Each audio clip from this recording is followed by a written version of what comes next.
Hi, thanks for click and play back Cerebral Threads number 10. I've got Scott Savage back, and we're going to continue our uncomfortable but very necessary conversation. Welcome back, Scott. Thanks so much for doing this again.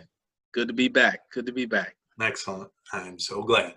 Well, I wanted to start this off to clarify something from our last discussion that I thought was an important clarification, and then we can move on. When I talked about the incredible advancement of Black Americans from like 1890 to 1950, I noticed on your comment section, and I got some feedback from other people that thought I was saying that somehow Black Americans squandered that progress in the 60s. And I just wanted to be clear that that is not what I said. And if you go back and listen to it, that is not what I said. I think other things took that success away as opposed to something that Black America did to throw it away. I don't believe that at all. I think that's a really important difference in what I heard online as to what I said, if that makes sense.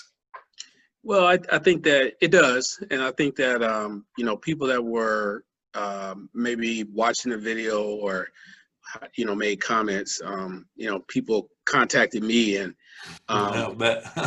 yeah. And here's the thing that, I thought we would revisit that point. And there were some things that I thought about just from my own family history with my grandmother and great grandmothers, and just really, I think the point of that part of the conversation, if I'm not mistaken, you have to remind me, were we talking about institutionalized racism at that time? Or systemic racism? Right. Systemic racism. Right.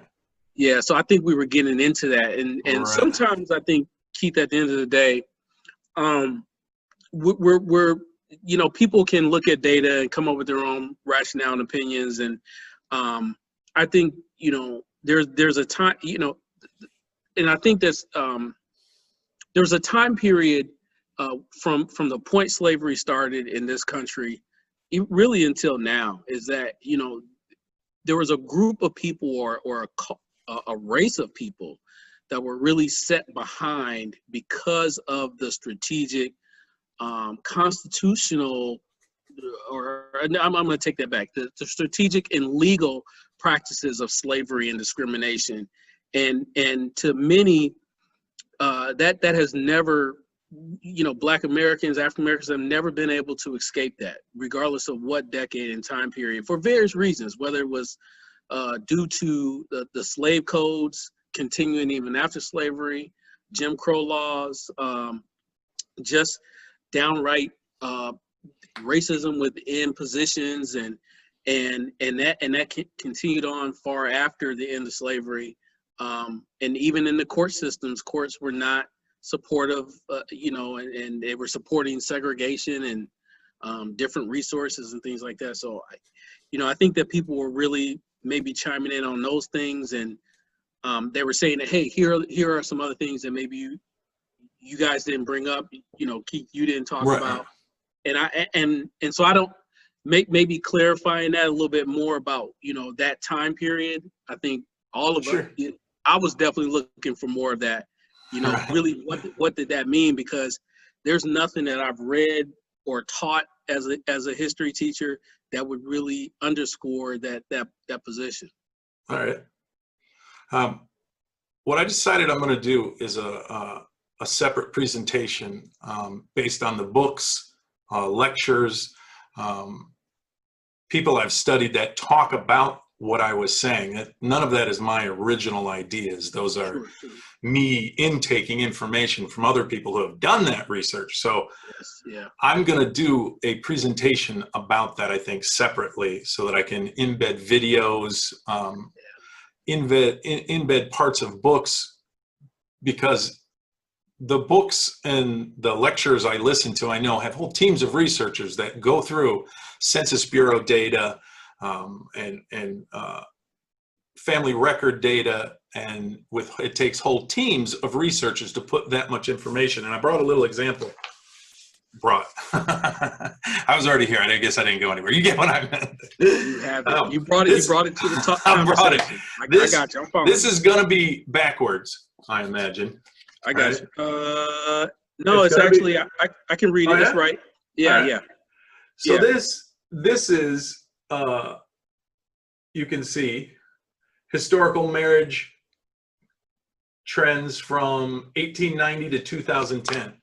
This is a paper written by people who work for the Census Bureau.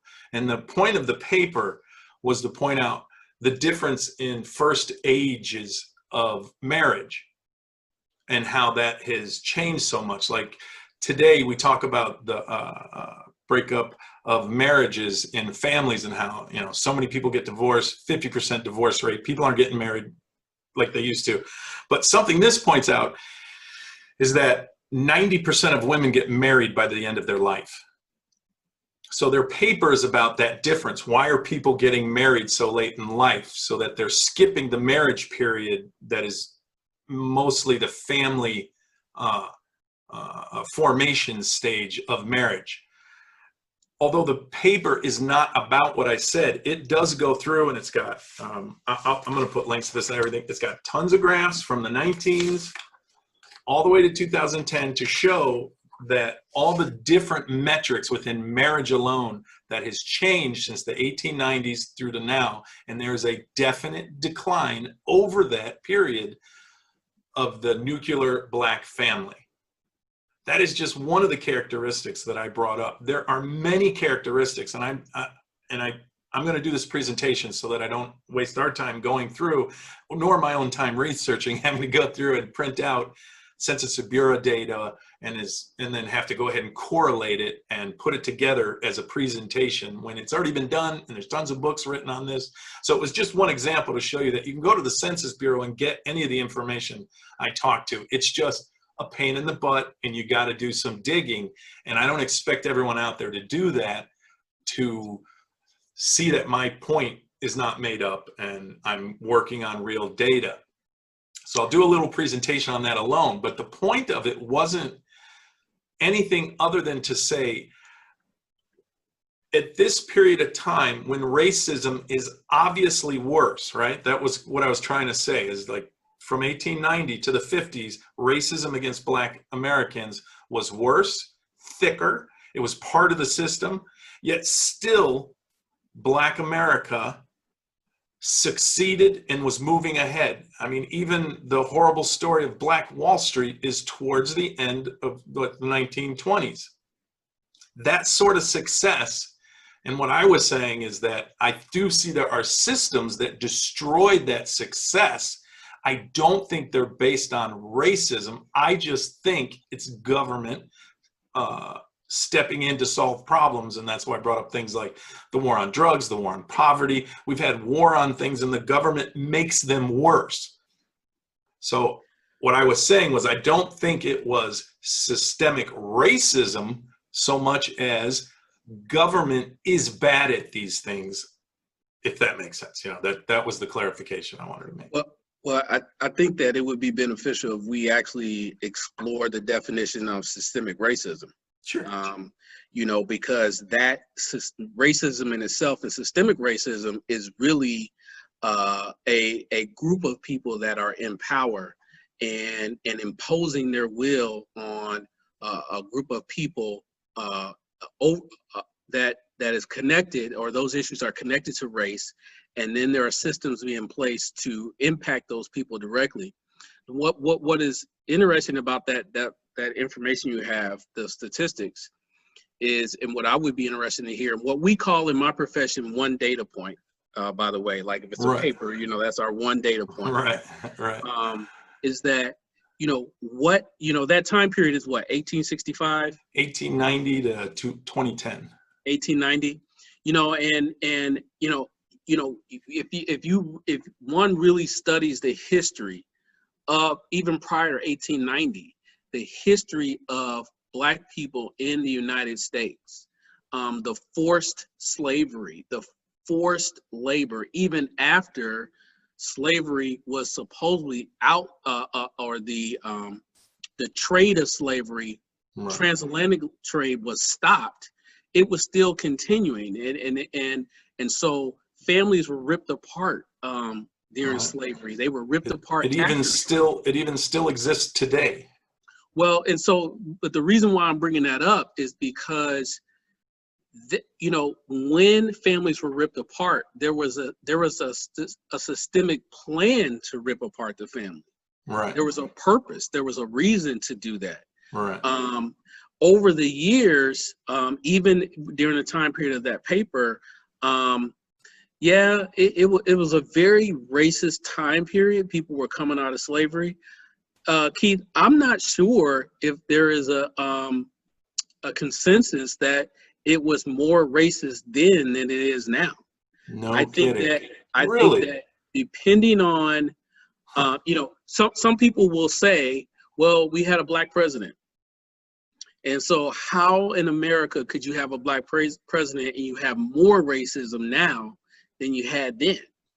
I sort of just, And that would be a good question. well, but see, I think that, you know, when we talk about things like Barack Obama, which is just a phenomenal feat in itself, that this country elected an African American man to the highest position in the land, if not the world, to be his leader.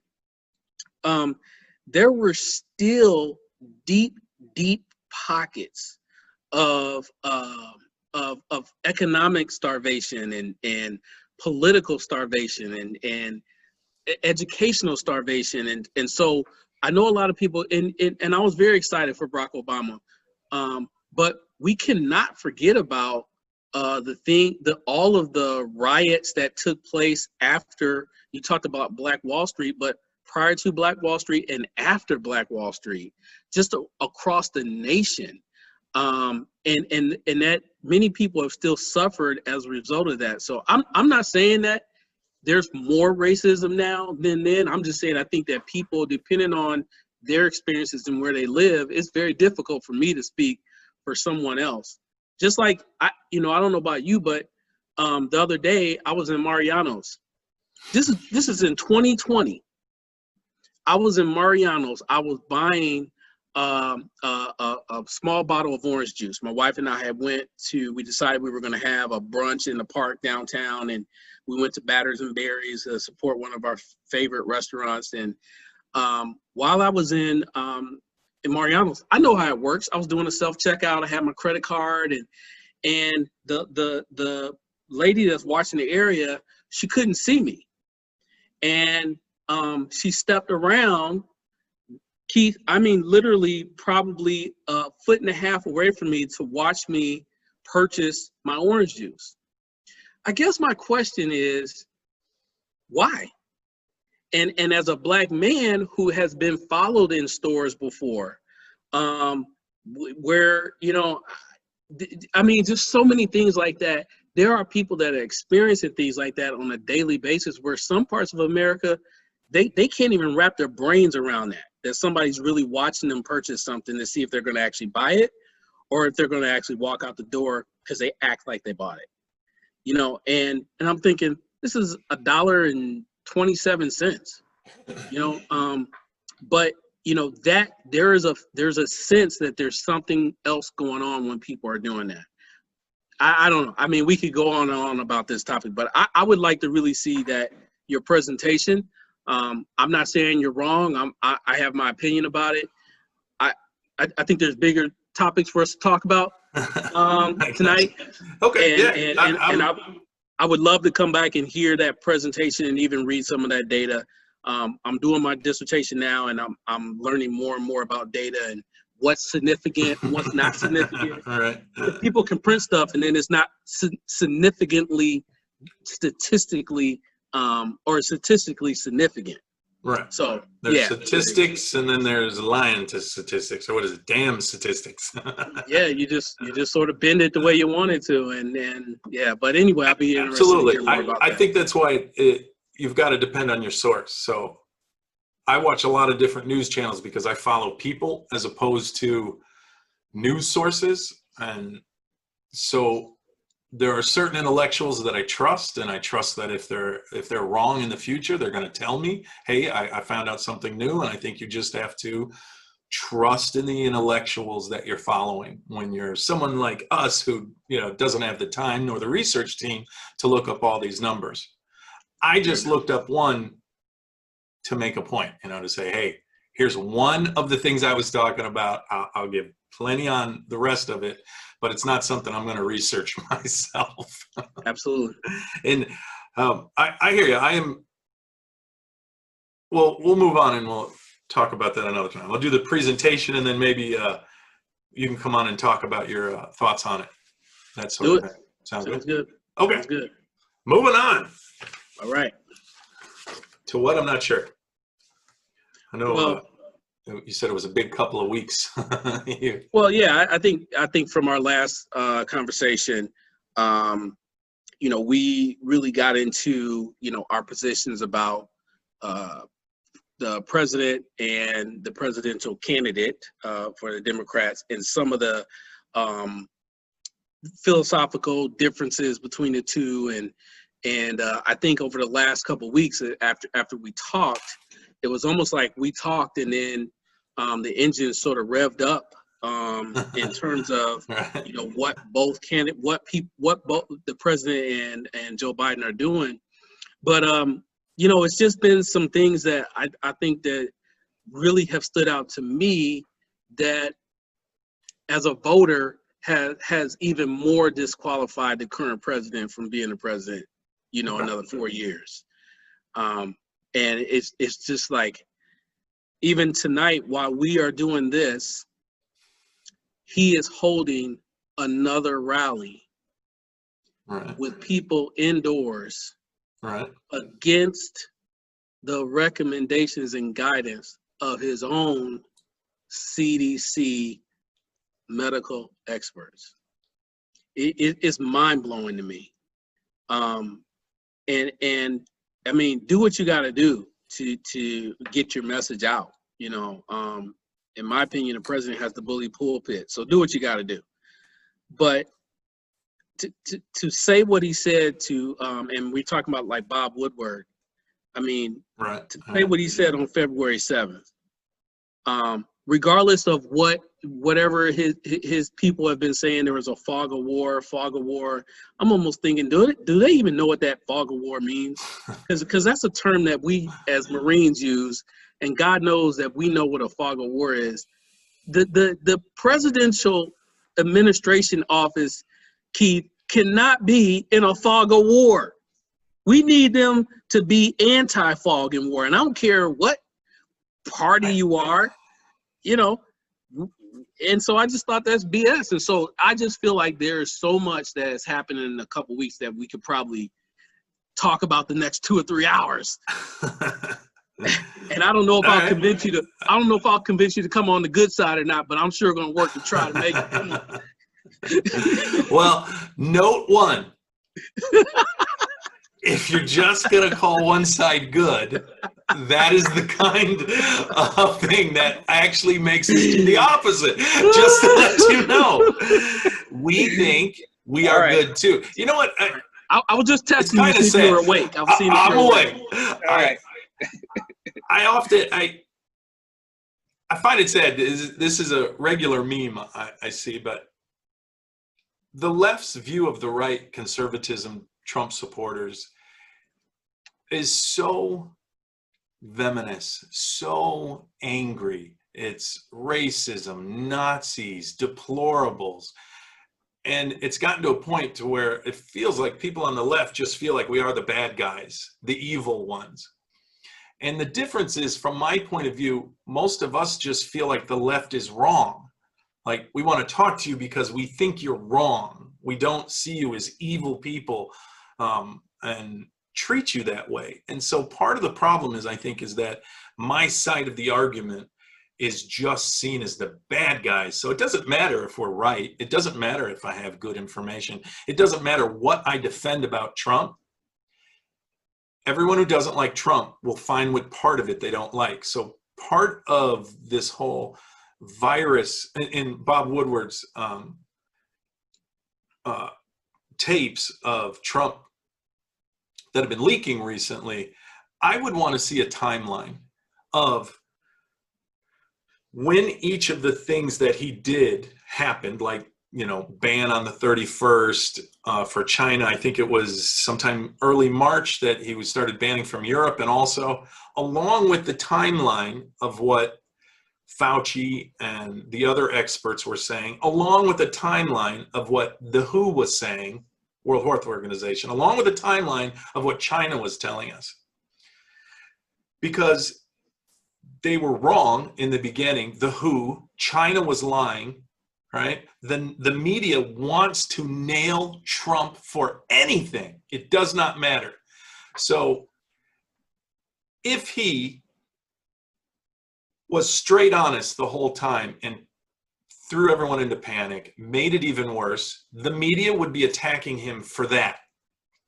Instead, what I saw him doing, and I saw this the whole time, I never thought he thought it was a hoax. Even when he said hoax, he was talking about the calamity part of it. And people just say he thinks coronavirus is a hoax. So, and everything he says is misinterpreted. So what I saw as a Trump supporter is he would let the experts come out and give us the doom and gloom.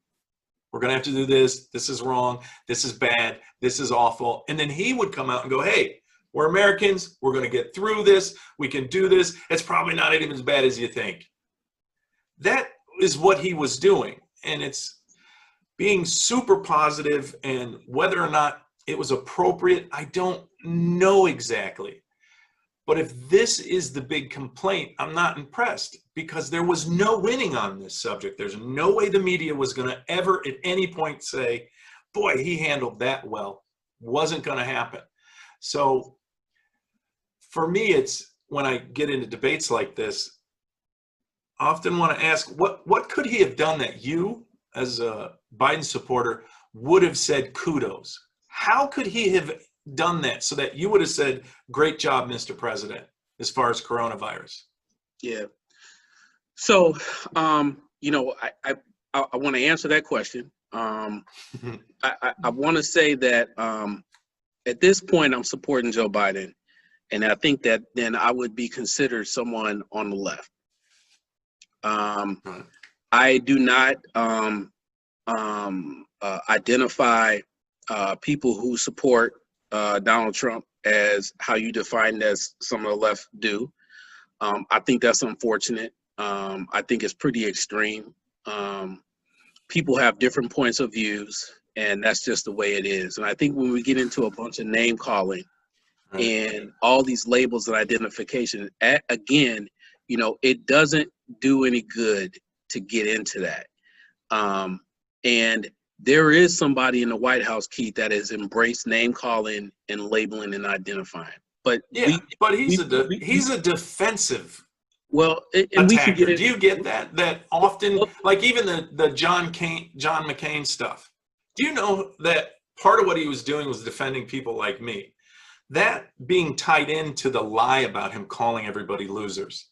They used that incident to say that that was true, even though up to 21 people who are there now have said no, and the only people that say yes, that happened, is the 4 anonymous people who wrote that, because John McCain was saying awful things about Trump supporters. And if you watch that interview, what led up to him saying that was them telling him, John McCain said this about Trump supporters, this and this.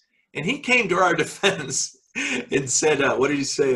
It's okay. I like people who are, when he called him a loser, he was saying he lost something else. I forget, he lost an election or something. He wasn't calling him a loser.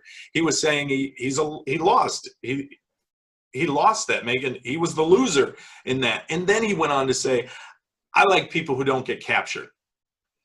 It was a slam.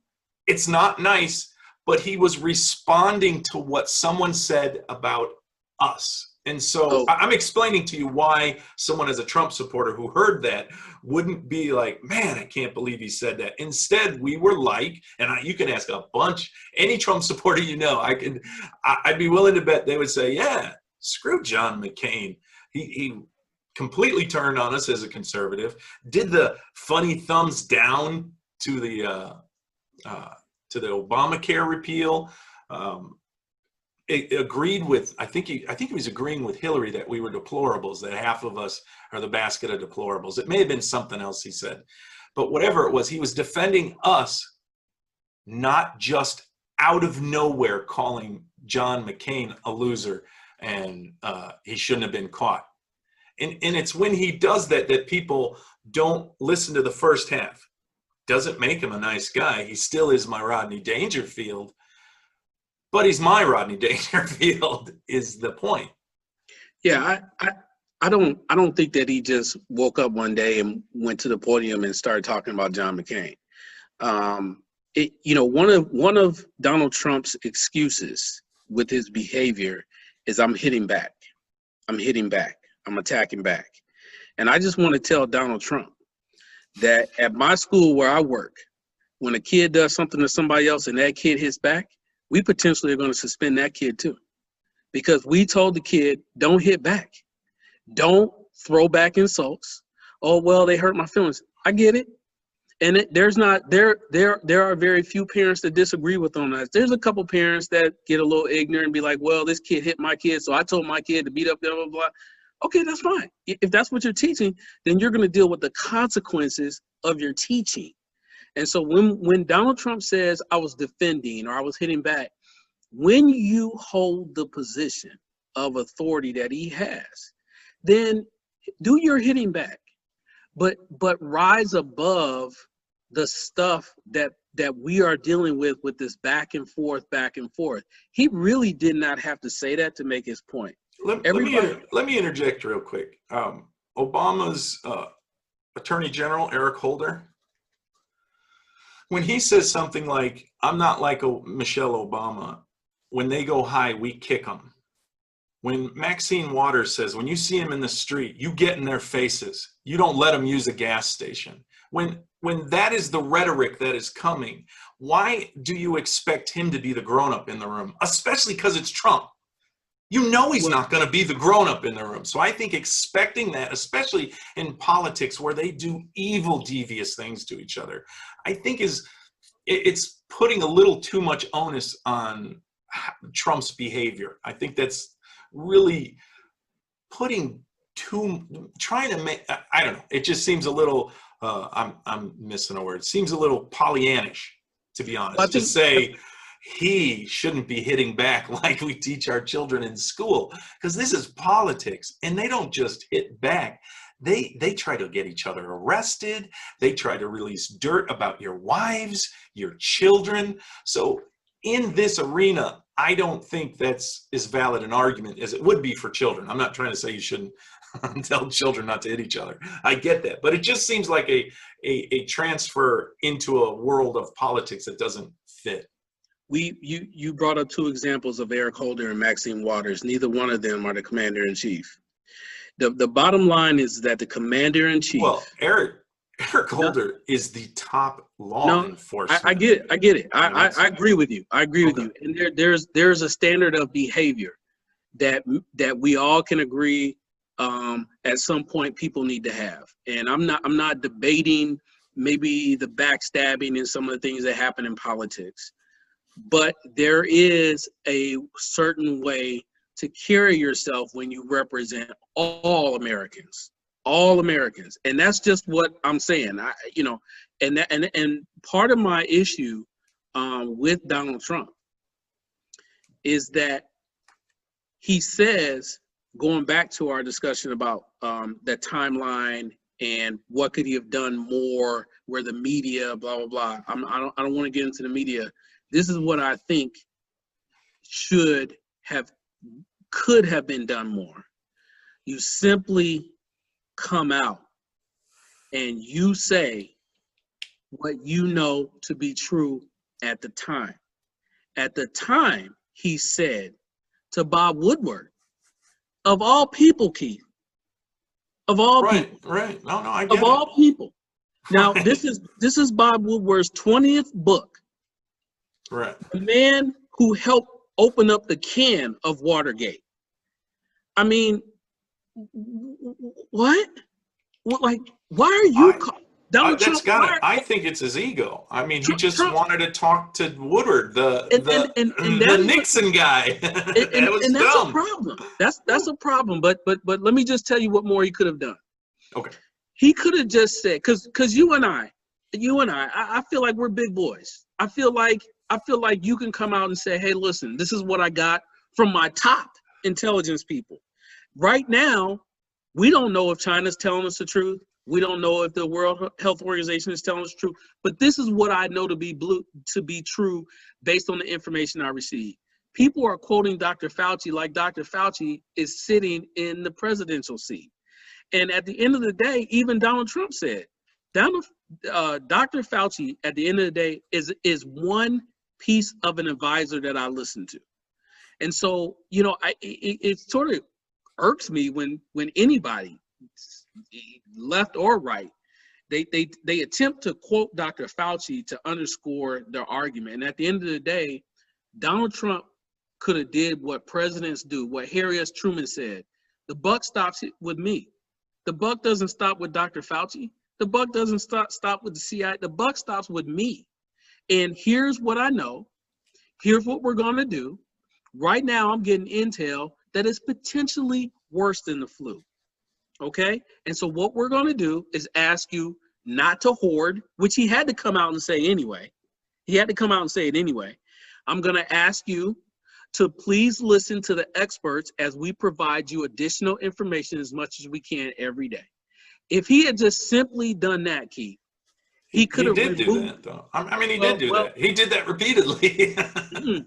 After he, in fact, everyone got talked, angry at him in the beginning and were saying, "Don't listen to Trump.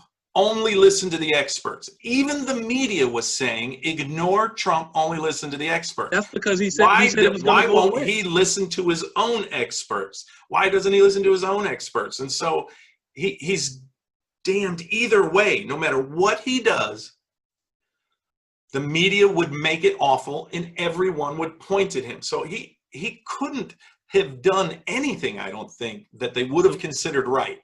This is one thing I wish he would have done differently. I'm going to be even more specific. Okay. No media. This is Scott Savage. Right. I wish that he wouldn't have said, it's just going to go away. When he did it, it's going to go away. Because after he did that, my mother was infected with COVID virus. My mother could barely breathe. My mother suffered. And my sister and I had to take care of her. You know what we needed? We needed somebody to just say, we're going to deal with it. Don't tell us it's going to go away. It's just going to go away as the weather warns, because that was not true. Now, but that was true. It is going away. I mean, no. are you? Yeah, it is. I mean, compared to a flu season, because one of the things they're doing right now is keeping a constant count. At what point does it become a flu season? Because if we were still counting the flu for one full year, for 2 years, 5 years, however long the flu has been around, as well as the inflated numbers. I mean, you can talk to doctors, you can talk to funeral home directors. It's pretty clear there's been inflated numbers, as well as these huge numbers in New Jersey or New York, where they screwed up and got a lot of people killed. So even the numbers alone have been completely politicized. I don't think any of us really know the real numbers at this point, because there are two sides working at two different ends for politics. So I think anyone who says they're looking at the numbers that are scrolling on CNN or scrolling on MSNBC and saying those are the real numbers is fooling themselves. We have no idea what the real numbers are, and we probably won't for another year or so until it's gotten down to a point to where it can go back to normal life, and we can start finding out how many people died with COVID, how many people died of COVID, how many people died as in a percentage of, how close were you already? Were you terminally ill? Because I've seen interviews with funeral home directors who are saying they're really confused because they know people who are terminal and they're in their lives for the last few years.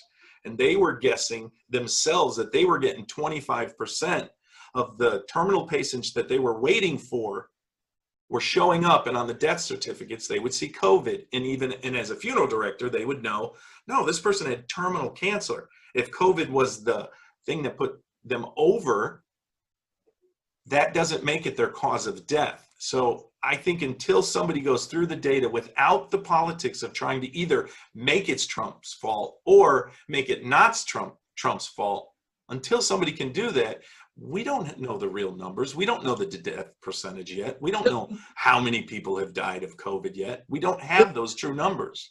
The virus is not Trump's fault. Right. Well, the pandemic. Anything with this disease is not Donald Trump's fault, and people need to stop that. Is not Donald Trump's fault. What people are looking at with the president is, what did you say and what did you do? Did he make comments about particular things that just weren't true? And you even said, Keith, that you wanted to look at a timeline, and I think that's a valid position you want to take, because I'll tell you, after those tapes have come out with about the book Rage, I think everybody should want to look at the timeline and be critical of a leader who may have, because I do think that Donald Trump is a human being who makes mistakes. I would be really happy if someone looked at it without the predisposition of how he screwed up. How do we critique this? Could somebody just look at it? But we know what he said. He it's on tape. He said it. Right. And that was what, 18 interviews? How many hours total do you think that was? And we've heard how many seconds? I also have learned to distrust the 10 seconds I hear on TV now, because they're so often pulled out. It's like the good people on both sides thing. Is that right? Everybody says for Charlottesville, he said there's good people on both sides, but they cut off the seconds before and the seconds after it where he says, I'm not talking about the neo-Nazis or Antifa. The media cuts both ends off and just plays, there's good people on both sides. And then everybody goes off with, he thinks Nazis are good guys. He thinks the people in the protest the night before were good guys. So as someone who's listened to the media lie about him repeatedly, just because they put out 10 seconds and then everybody attacks it and says, this is proof, this is proof, this is proof.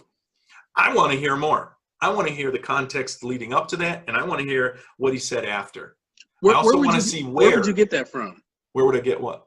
That information of what you want to see. If Woodard was an honest journalist, I think he'd put the tape out completely. You know what I mean? Well, I'll tell you what. Speaking of tapes, we like to get the tape of that Ukrainian call as well. Which one? The perfect call. The one we have? Right, we've heard that tape, I thought. Not the whole. No, and I think you have a valid point. Pieces get released. It was a piece that was released. At the end of the day, Keith, if it's 10 seconds of that conversation, I guess the bottom line is, and you asked me, what could he have done differently? Right. And I think he could have spoke up right off the bat, like a straight shooting leader is what I'm hearing. I think that he could have come to the microphone and said, listen, here's where we are. Here are the 5 things I need us to do. And when we get more information, we'll bring it back to you. Now, he said he did not want to panic the nation. Right. Okay? Well, kudos. Well, what about Fauci and the masks then? Because we all know that Fauci lied about them not needing masks so that we could get N95s to our staffs before it got bought out like the toilet paper by the people. And he purposely said we didn't want him to take out all of our supplies, so we couldn't say the masks right away. That makes sense to me. I'm not looking at Fauci and saying, you horrible person, you should have just been honest with us. I see that as the same. Yeah, I really haven't followed that as much. And let me tell you why I haven't followed much about Dr. Fauci when it comes to maybe things that he did wrong. Let me just tell you why. I don't think it was doing something wrong, is what I'm saying. Well, the lie, or why he lied or whatever. I don't know. I don't know anything about that. What I know is this. We are in a situation where there may potentially be a referendum on the handling of the coronavirus by the administration. And currently, right now, while you and I are talking, the president is having a rally of people who potentially are not wearing masks. He had one last night. He had one the other night outside, and he even told a reporter, "You're too close to him." Right. To him, the reporter was too close to him. Did you see the picture the Hill put out to prove that Trump supporters weren't wearing masks at those rallies? If you haven't seen the picture yet, I think they've already taken it down, but it was archived. It is a picture of, I'd say, there's 40, 50 people in behind Trump. Maybe 2 of them aren't wearing masks. If you actually look at the pictures from the rally, it is an amazing amount of the people are wearing masks. There are a few not, but there's a few people not wearing masks or have them pulled off of their nose in every group I've seen, as well as the protests are doing the same thing. I don't know why that's different for protests, other than I hear that because racism is now, they're trying to consider it a health problem. I forgot the word for, no, you haven't heard that? How the workers of the CDC are trying to get racism as health epidemic? Yeah. I lost my train of thought. Go ahead. Yeah. I lost where I was going. No. I actually, I had a feeling. I'm getting to know you a little bit better now in this adult life. I had a feeling you were going to bring that up about the mask at the rallies, and I actually, I'm not going to show them now because I actually got them on my phone, but I actually went through and I looked at pictures from various news sources, and what I did is I actually went to the venue. Instead of a media outlet, I went to the venue that was holding the rally and took their pictures, and I actually saved a couple pictures to actually show during this time. What the reason why I'm not going to do that, because I don't feel like we need to go back and forth like that. Okay. There are pictures that I feel like, depending on, I think everything we've talked about at this point, it's how you see the media, it's how I see the right, how you see the left, and do we trust the media? Did somebody doctor the pictures? Whatever. So I try to go to the venue that actually produced the pictures. But then we can dig even deeper in that and say, well, was somebody at the venue? Are they left? Are they right? Are they blah, blah, blah? It's like, what? Right. So here's the thing. I understand that he wants to have rallies. What I'm saying about what he's talking about, or his talking points at these rallies, in response to these crazy 18 interviews that he did with Bob Woodward, like he didn't know Bob Woodward was going to report this. My wife is in the background because this is what she does. It's okay. Yeah, you'll have to edit this part out. Say hi, babe. You'll just say hi. Hi. I won't edit it. So that's the human side. Right. So but his talking point is, or points are, one of them is that if Joe Biden is elected, he's gonna basically turn over everything that we've done to the point where there's gonna be destruction in the suburbs. The left is gonna take over. Antifa is gonna take over. All these bad things are gonna happen. And I'm thinking, you know what? If that's your message, go for it. Go for it. But why couldn't you have told us that kind of message with the virus? Do you think that people aren't panicked when they say your suburb is no longer going to be the way it is now? I'm thinking, he even said, honey, Antifa moved in next door. We got to go. Keith, that is panic type rhetoric. And he has a responsibility to say, listen, I'm the president now, and these riots happening now, whether I started them or not, they're my business. And I am going to work with the police and I'm going to work with the people who feel like there's something that needs to be done. Like, I support the police. I support law enforcement. I think it's horrible those sheriff deputies were ambushed in LA County, the county. That's terrible.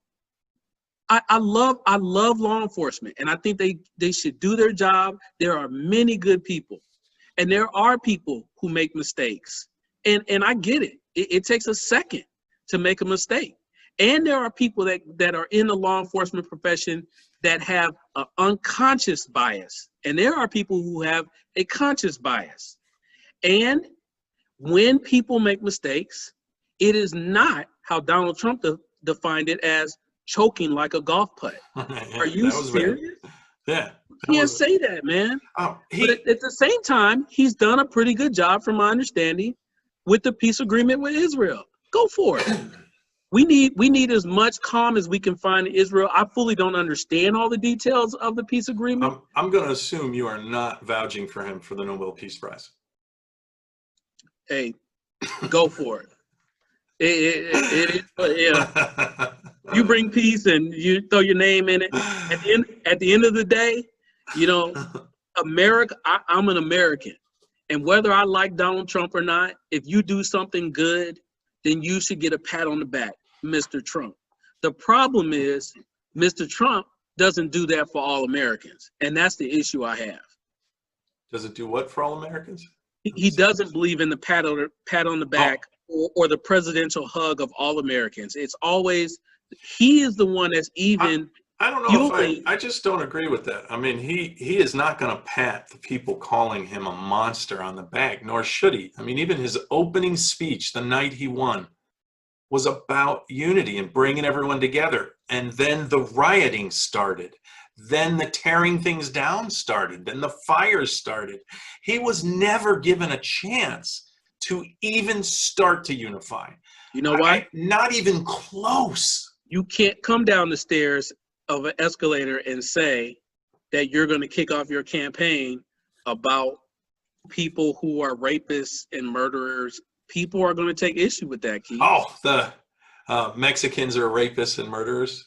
People are going to take issue. That's not what he said. It's a lie. I mean, the media lied about that. He didn't say that, and they didn't give any of the context for why he said what he said.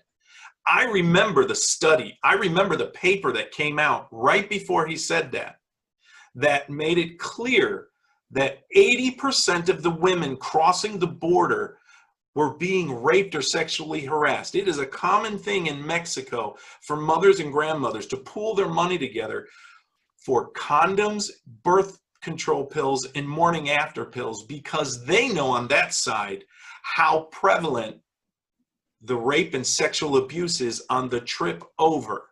And that's what he said. If you listen to the speech, he was talking about the traffickers, and they are a bunch of rapists and assaulters. And he said, I assume some good people are in the group too, because he didn't call everybody. He was talking about the groups of coyotes and people that bring people across, and the people within those groups that are sneaking in. There was a study in a paper that found that is what happens. And just the fact that they had the anecdotal added evidence of interviewing people who said, yeah, they have to give their children, the women, birth control, condoms, and the morning after pill, because it is so likely they're going to be raped on the way to America. That was a specific group, a specific thing he was talking about. And again, this is one of the times the media's cut that out. And everyone now thinks he just called Mexicans rapists and murderers. And it's just not true. It's complete propaganda. It's like the beginning of the hatred of Trump. And it's really sad because nobody's talking about what's happening to the women on the way over anymore, because you immediately get called a monster who thinks all Mexicans are rapists. It's just a false narrative, a deadly one. I think that Donald Trump has a reputation for attacking people of color and cultures that are different than his. and I would impact. separate it. I would separate it. He may attack bad culture, but he doesn't attack people by the color of their skin. It's just not true. Well, the pattern of behavior, his lawsuits for housing discrimination, and I think I mentioned this in our last conversation. Do you think he really was in charge of putting everybody in his apartments, or did the ACLU or some group attack them because they didn't like the disparity in number somehow? Or do you think really that Donald Trump was giving instruction to his landlords, no black people? Or is it possible that someone sued him because they got turned down, and then they looked at the numbers in his building and said, obviously racism because you have a disparity problem? Or is it a landlord who is a racist as opposed to Donald Trump doesn't like black people in his residences? I think the answer would be closer to B. All right. Well, I don't believe that, and I think that's no. Well, B, your B was did somebody sue him and look at the numbers and say there's a disparity? Right. And I flipped it in my head. A was do I think that he specifically ordered the stoppage of people? I said the first part twice, so when I ended, it was B. Yeah. You know what I mean? I think so A, B, and C. So I meant A and C. So I think with that, Keith, there we have to look at systems and institutions, in particular when it comes to groups in the United States, and so that's one example. That's not Donald Trump, though. You know what I mean? That's not Donald Trump not wanting black people in his buildings. That is a system outside of his personal feelings towards people. Does that make sense? Well, yeah. Well, I don't know Donald Trump's heart. I don't know his heart. And I'm going to go out on a limb and say you don't either. We don't know his heart. So we can take a look at his pattern of behavior, and then we can say this is what we think. Okay. But if that's a system, that's not his behavior. Do you see what I'm saying? Like, you can't say it's a system and then say Trump. It's either Trump did these things or he is working within a system that did something wrong to other people. Well, and so the people that are involved in these systems that work against others, there are individuals, Keith, that whether it's members of the board, whether it's different investors, they set up systems to keep people out, to put up barriers. It happens across the board. In fact, it is one of the reasons, and I'm gonna get off Donald Trump for a second. It's one of the reasons why many things, whether it's, if I can just maybe talk about education. Sure. For far too long, we allowed test assessments like the SAT and the ACT determine whether someone was worthy to step foot on a college campus. You don't think that's right? You don't think that's right? Well, what the research is saying about the SAT and the ACT is that there could be some cultural disparities and cultural differences in those tests. And so, for example, a child might come up in an education system and they function very well because that education, that school district, for example, I don't know, let's talk about, I don't want to say a name up because then people will be like, why are you talking about Oakland? Why are you talking about? So so Shansabar School District, let's say they're urban district, and they have some challenges economically and things like that. But there are some kids that do very, very well academically. They have a 4.0 GPA, and they're on their way to college. But then their ACT, SAT score is not high enough for them to actually get into Stanford. But they have done the work in the system that was set up for them. So then the question is, should the child be punished for a test, for one data point that potentially the professionals in that school did not prepare that student for. And then the children go on to Stanford and actually do fairly well. That test is seen as a barrier, and so that's why many universities are pulling it down, because it was a barrier to particular groups of people more than others. And so when Donald Trump, and it has worked, you said, was it him or was it his organization or it's his company? His name is on that company. When things happen, the buck stops there. As a principal, when I was in charge of a building, it might be almost 3,000 kids in that building, and there'd be, several hundred staff members. And so if a teacher pushes a student, I didn't push the student, I didn't hit the student, but at the end of the day, people want to know, why is the principal allowing teachers to do such and such and such? I had a kid bring a gun in my school in the 7th grade. He was a 7th grader. And I took the gun off of him, and people were telling me that I need to be removed.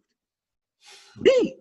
But I understood that because the buck of safety stops with the principal. Did I panic and say, oh my God, I got to quit, I'm going to leave? No, but I understood their position. And so Donald Trump has a position in these organizations.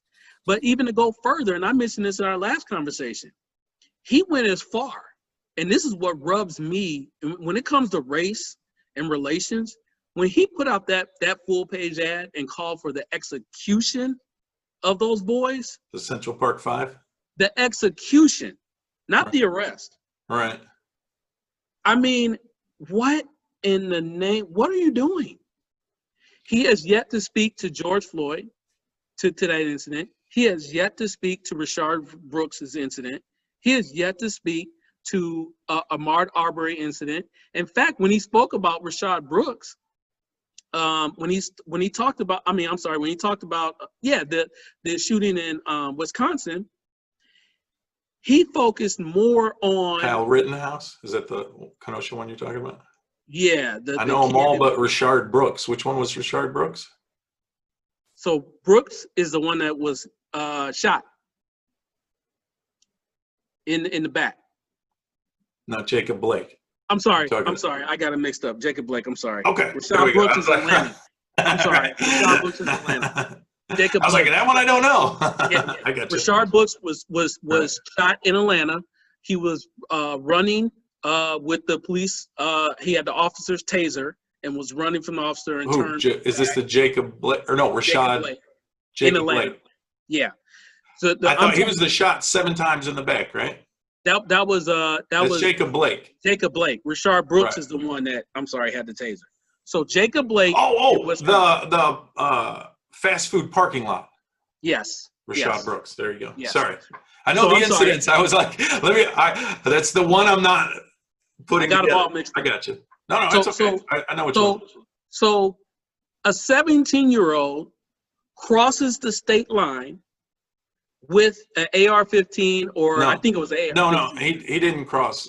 It was given to him. He was a lifeguard that day, and they were cleaning graffiti off the local schools, and somebody asked him if he would come help guard the guy's business. He'd had 2 of them looted. He had 1 left. He asked there, and somebody let him borrow a gun. He didn't actually cross state lines with a gun. That's not true. So in the report that he gave, mm-hmm. he said that he left Illinois and he felt compelled to go help. That wasn't him. He didn't give that interview? Yeah, he's like from 20 minutes away from Kenosha, just over the Illinois line. He works there, and he was already there to help.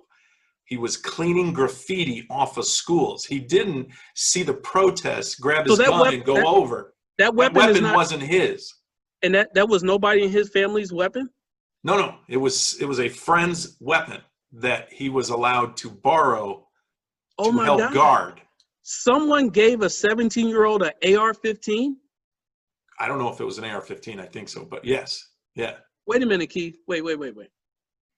Someone gave, let me just get this right in my head. Correct. Someone gave a 17-year-old an AR-15. Correct.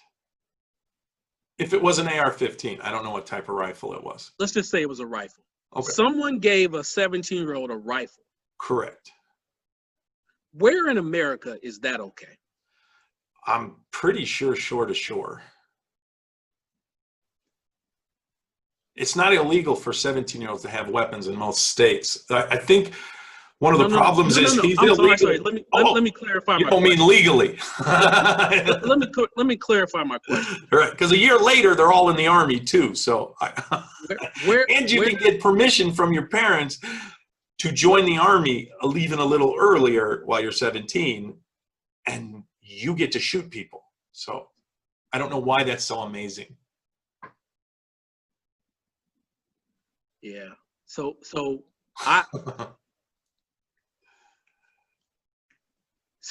there is a sentiment, there's a thought among people in this country that he was actually doing the right thing. Correct. Wow. Have you not seen anything on the right? I mean, I don't think he's a hero. I think he screwed up by going there. I think he was naive and a little too gung-ho to be helpful guy. I mean, if you watch the videos of him, how he got separated from the main group he was with is somebody was gassed. He's an EMT trained as a lifeguard, and he volunteered, I'll help, ran over to help one of the protesters who had been hurt. He got cut off because then the police moved in and he couldn't get back to his group. Somebody noticed him from earlier. If you see the videos earlier, the first guy that was shot in the chest, in the head, and the second dude with the skateboard that he shot, if you see the earlier videos, those two were igniting garbage cans, big roll garbage cans, and pushing them into gas stations and other places. The group he was with was sneaking around them every time they weren't looking and using fire extinguishers to put the garbage cans out. That is why they attacked Rittenhouse. They were angry. Where can I find that? You've just got to leave the left media. Yeah, tell me, where can I find that? Any right-wing site probably you go to. I mean, I would list off, you can see Ben Shapiro's done videos on it. David Rubin's done videos on it. You can see Larry Elder's a great one who's done videos on it. So these people who have done videos, you say the right. It's right. Like, I'm not a conservative. I'm not really on the right. I just am jumping on the Trump train because I so don't agree with what the left wants.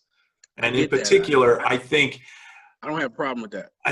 I know it sounds hyperbolic, but I do believe free speech is under attack. And that is the main reason I am on the side I'm on, because without free speech, none of the other rights matter. well, my friend, free speech has been under attack for many, many years. Yes. So this is free speech under attack is not new. What is blowing my mind away? This current version is pretty serious. Sorry. What's blowing my mind away is that a president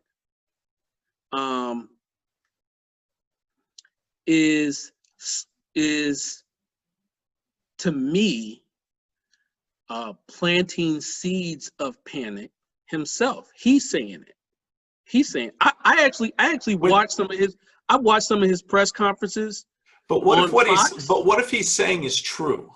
I mean, I know you don't believe that, but what he's saying is true about what the left is doing right now? And I think it's the progressive part of the left, not Democrats. You know what I mean? There's a general group of Democrats, but they are being pushed by a smaller group of progressives, and those progressives are scary. They're Marxists, and they've infiltrated things like BML, the ACLU.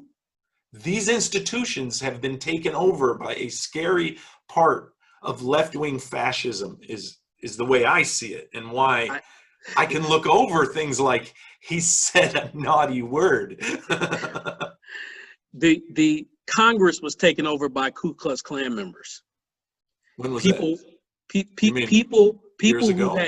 People had Klan associations were like Robert Byrd? well, maybe, but were a part of local, state, and federal government organizations, Keith. I don't think any of what you're saying, if it's true, none of that is new. People who have had ideas, some conservative, some liberal, some extreme, some not extreme, have been in seats.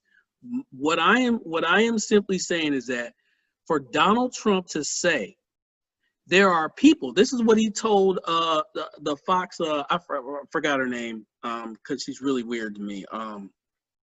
Laura Ingraham? Huh? Laura Ingraham?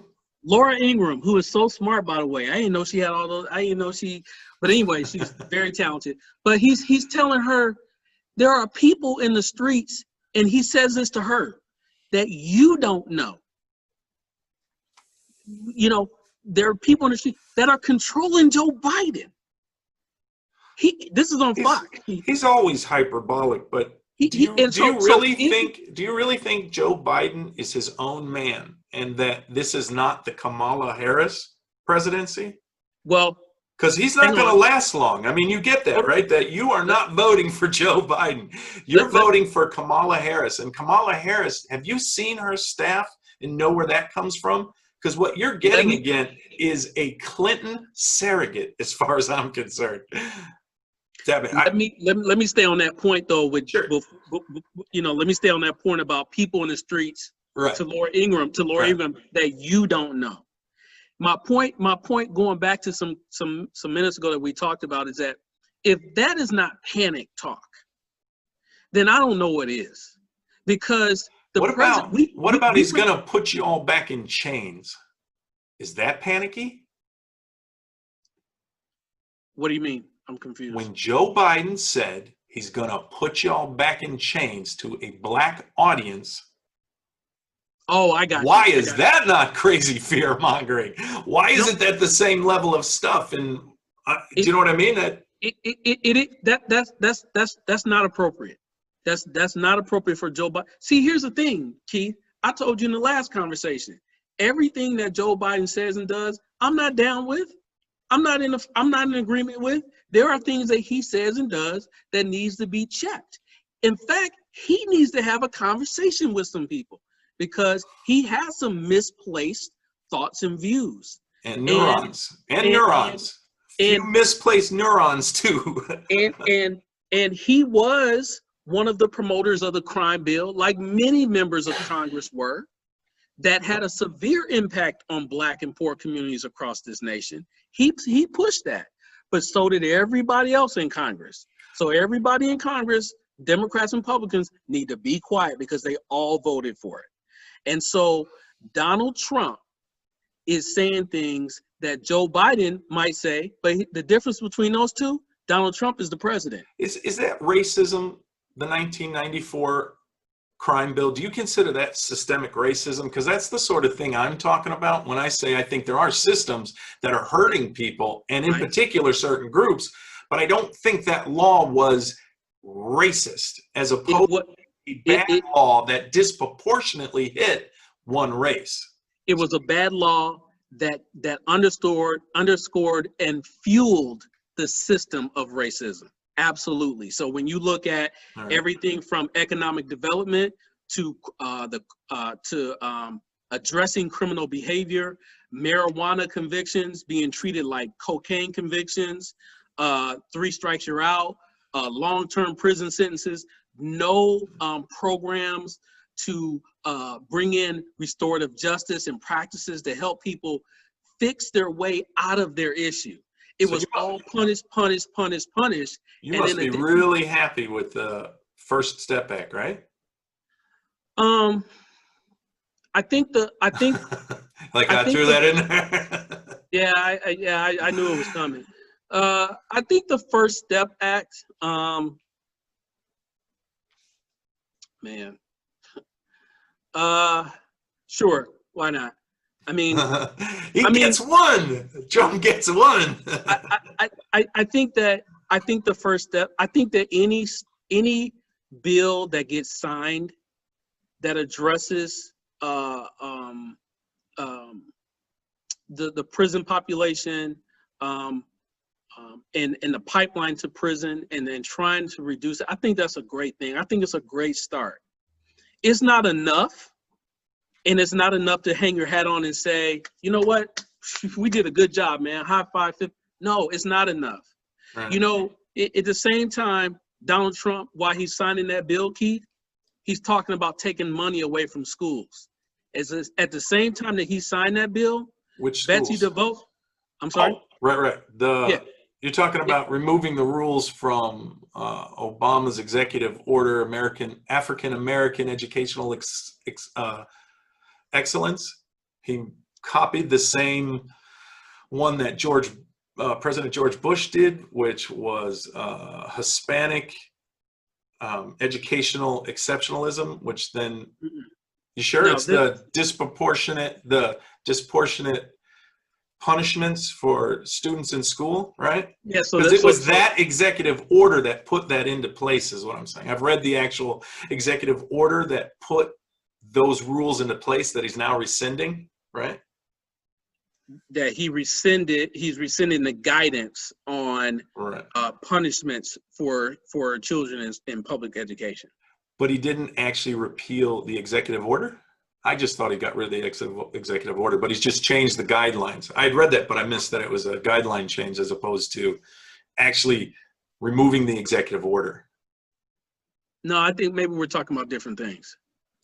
I don't know about the executive order. It's Obama put it out, and it highlighted the studies that were saying Black and Latino kids are getting expelled more, getting more punishment, right? That's the subject you're talking about, right? I understand what you're saying. Yes. That is the executive order that put those original guidelines in the first place, if that makes sense.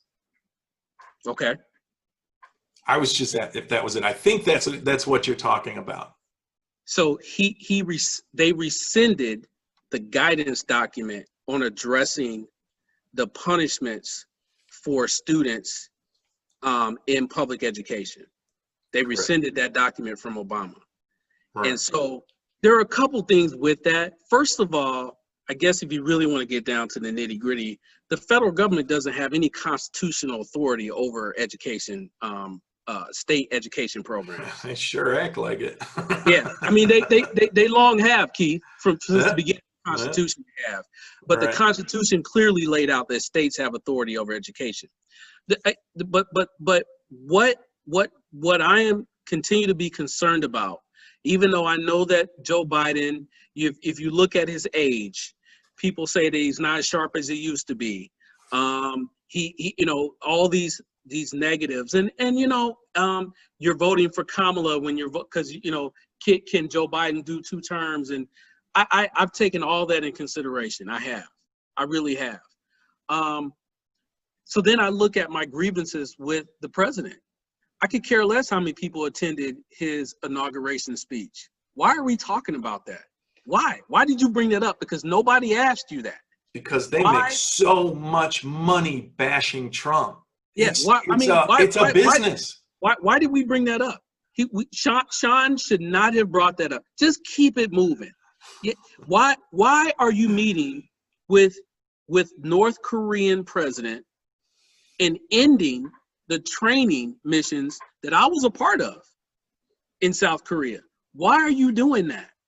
Why are you having these photo ops with Putin and putting down your own intelligence agency in front of Putin, but yet you use that intelligence agency to take down an Iraqi general and say, I killed him. Like you killed him? Like you killed the general? Like you, no. So you came away from the Mueller report with him as guilty, or who? I mean, Trump.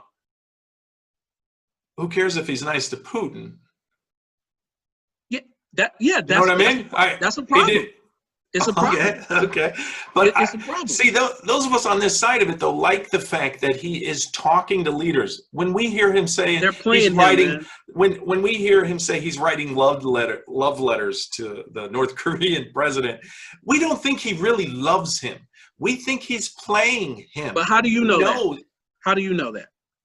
Because that's what he says. Have you ever read any of his books about how he That's negotiates and deals? Have you ever read anything about how he does deals? Because so he so says he's doing this. He's written it in books, so and then what is he it? does it. What has it gotten us? What is it? What has his relationship with Putin gotten It's this country? or I was talking about North Korea. I'll move I on to know, that. But North but just Korea is now in talks with South Korea, and they are getting along and talking about possibly normalizing some things, as well as just it's not us. going to happen, Keith. It's It not going may to happen. okay, but It he ain't was going to also the happen. first president to ever cross the DMZ But line. that's a photo And op. I know it is, That's a but do photo you op. think the North Korean president doesn't respond to photo ops? His entire government is about propaganda. So the fact that he's getting something out of it, and at the same time, we're getting something out of it, which is a North Korea that wants to start interacting. If they don't, are we worse off, or What is do it we get up? just a photo op? Well, see, I think we missed the We get a message. not as dangerous North Korea if they start normalizing with South Korea, which I I think don't know if they'll do. yeah, I think that's where we missed the message. I think that's where I have to give D. Trump a lot of credit. The dude is real savvy when it comes to his message, because his message is, let me say something real quick and move on, because then we're going to talk about something else and people are going to forget that really the origin of those conversations with North Korea was about nuclear proliferation and Right. stopping their nuclear program. Well, Right. here's the reality, and here's the sad reality. Their nuclear program has only been enhanced. It has only increased. And really, you don't hear anything about us addressing in fact, what his experts have said, and this is what Mike Pompeo was saying, is that they have never trusted North Korea to stop their nuclear program. Never. Right. And so, I think it was a risk. I think It's a sometimes you power of got to take a trade. risk. He's a businessman. It's a power of trade. So what he tries to do is get people trading. And Yeah, as an and Austrian school economist, I understand that is the way to change his society. We're not going to change it through letters. We're not going to change it in any way other than those people beginning to trade, his citizens trading with others and beginning to import other cultures, which will then change North Korea. Trade is the most powerful tool there is. So if we can open up trade with some of these countries, it'll help. what are we getting out of the relationship with Putin and Russia? I don't know if we're getting anything out of it. We ain't getting it. You might have to, I don't know if you got to edit this out, but we ain't getting a damn thing. We ain't getting nothing. We're getting we're getting made to look like a damn fool. That's what we're getting made to look like. I don't believe that. But what is it he could get from Russia that wouldn't then immediately put him back in front of Congress and impeached again? Even if there was something Russia was offering at this point, who in their right mind in the Trump administration would take it? Why? Why are you saying that? They tried to impeach him for Russian contacts.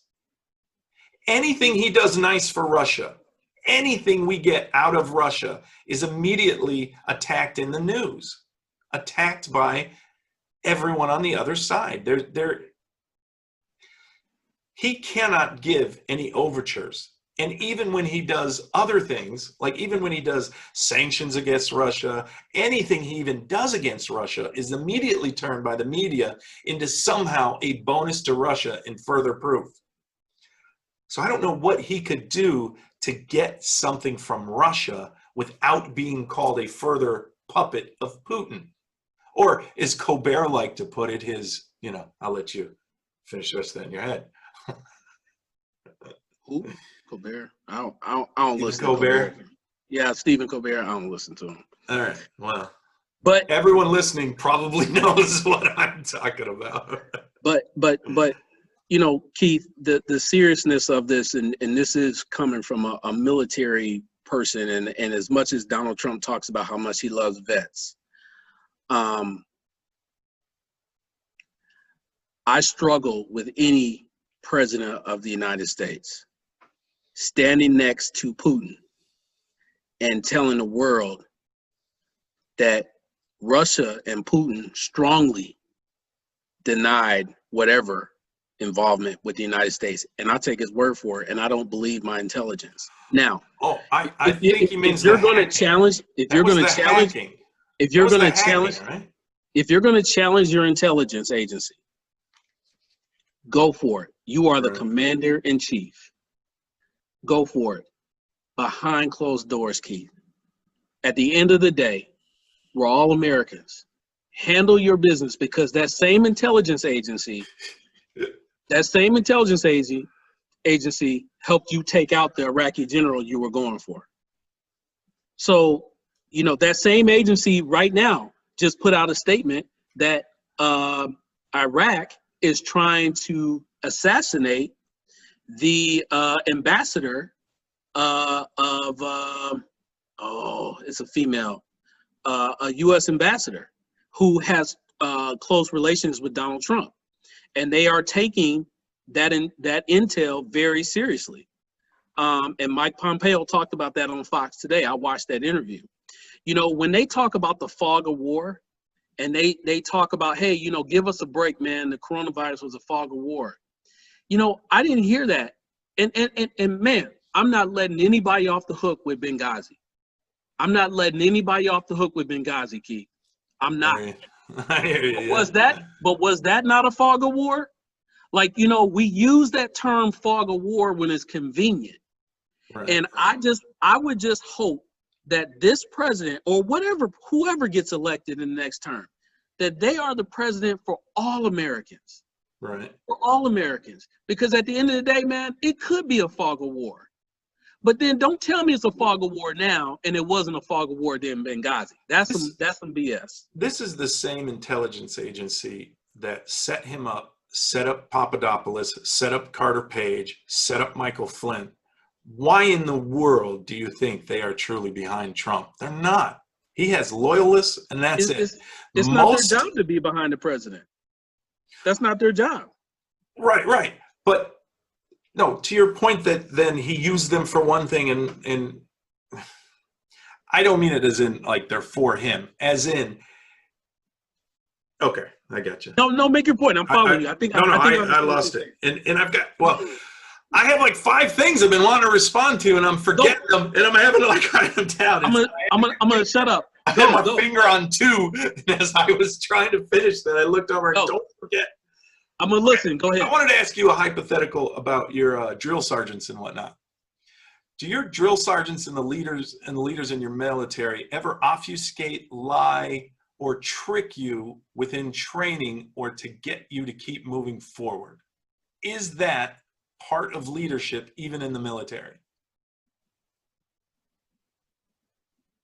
Ask that question one more time.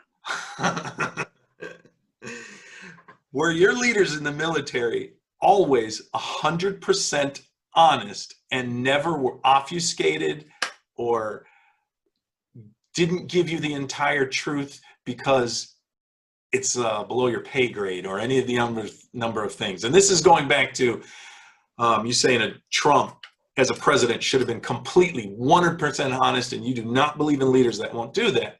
But I'm pretty sure that's part of leadership, and I'm afraid that is you extending that to Trump because of how much you dislike his personality and character, as opposed to thinking about in leadership roles how often that does happen. No, so to answer your question specifically, because I'm sure I'm not going to talk a lot because I want you to add on. That's to okay. Yeah, that's all right. Is that I'm not sure, Keith. I think that different people have different leadership styles, and they believe that their style is the best style. My personal opinion is I think that the best leaders, from my drill instructors all the way through the end of my tour of duty, were people that were honest, built positive relationships, and they led with integrity. Okay, I got you. I got too much. That was a good question, though. That was a good question. Good question. I know where your point is. I know what your point is. You know what I meant, right? Yeah. No, I got you. I just had to put on glasses, and I can't believe I've gotten so old. I had to put on glasses to read my own notes, and now I realize I may have to start wearing glasses to write notes. I wear Because glasses. I can't read one of my words. I'm like, man, I wrote that so poorly. I can't now. I wear glasses All right. when I do a lot of reading. Okay. Yeah, I'll move on because I can't read what I just wrote. Oh, I'll move on. I wanted to ask you, because you were saying earlier, so do you not, like like the criticisms of Joe Biden, the plagiarism, the Creepy Joe moniker, do you not believe those things, or are you looking past them, so to speak?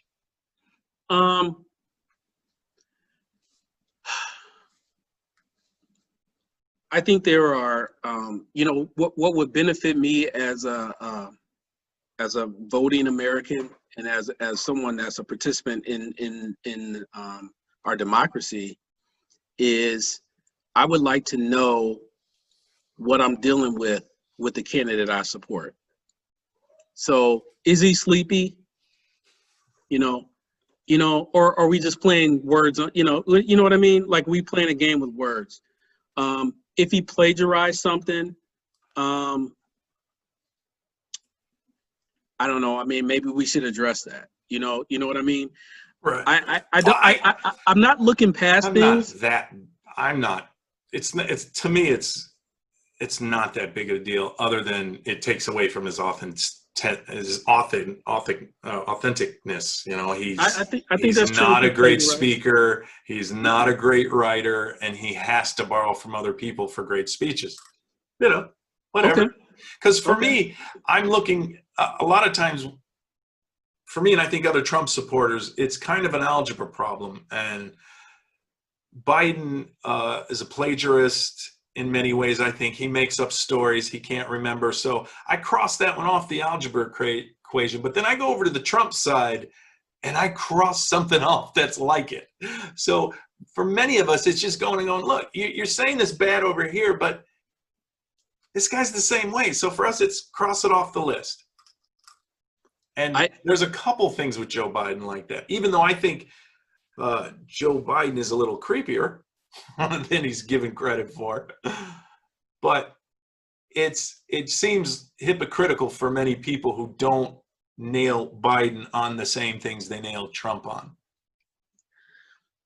I just can't speak to that because I think that.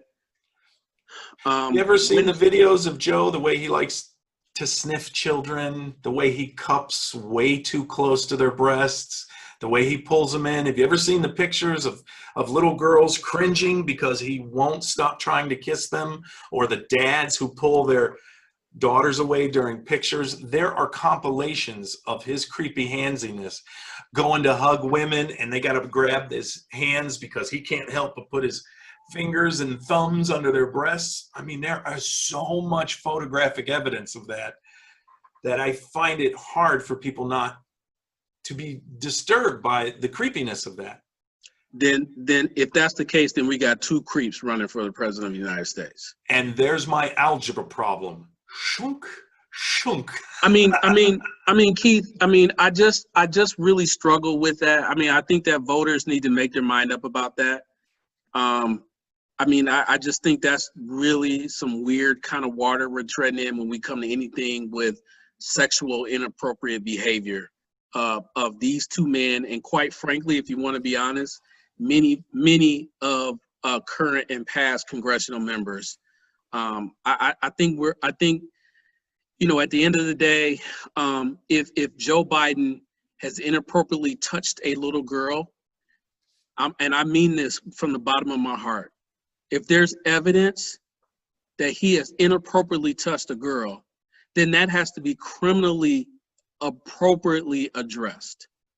And I think that we are dealing with some dangerous territory if we are throwing out those type of allegations and not demanding that our Justice Department addresses that behavior, not just for Joe Biden, but for Donald Trump and everyone else. And we cannot play politics with that. So no, I haven't seen all those things. I do know of the different allegations of being creepy when women and things came out where women were saying, well, it's not sexual harassment, but he made me feel uncomfortable. What Okay. about the one woman? What about the one woman who said they interviewed her for a while and then she disappeared? That he actually pushed her up against the wall, caught her in Right. I in a remember private that. place, put his hands in her pants, Yes, I remember that. and Yes. that I was don't. right during the hashtag Me Too movement, where Yeah. everyone was saying "believe all women." Yeah. No one believed her. There Even was he said that. only a couple. Right. Even he said it.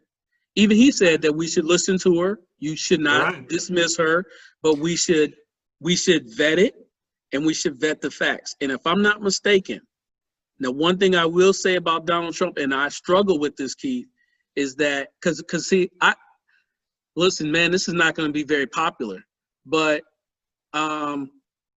sometimes things come up, and people are like, yes, that happened. And my question is, man, that's your word against his word.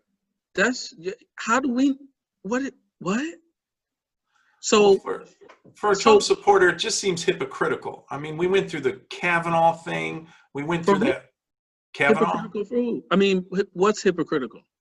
For the left and the media to not be pounding this issue on Joe Biden when they pound this issue on so many people on the right. What they did to Judge Kavanaugh. Think about the circus around that. Zero evidence. One person after another recanting.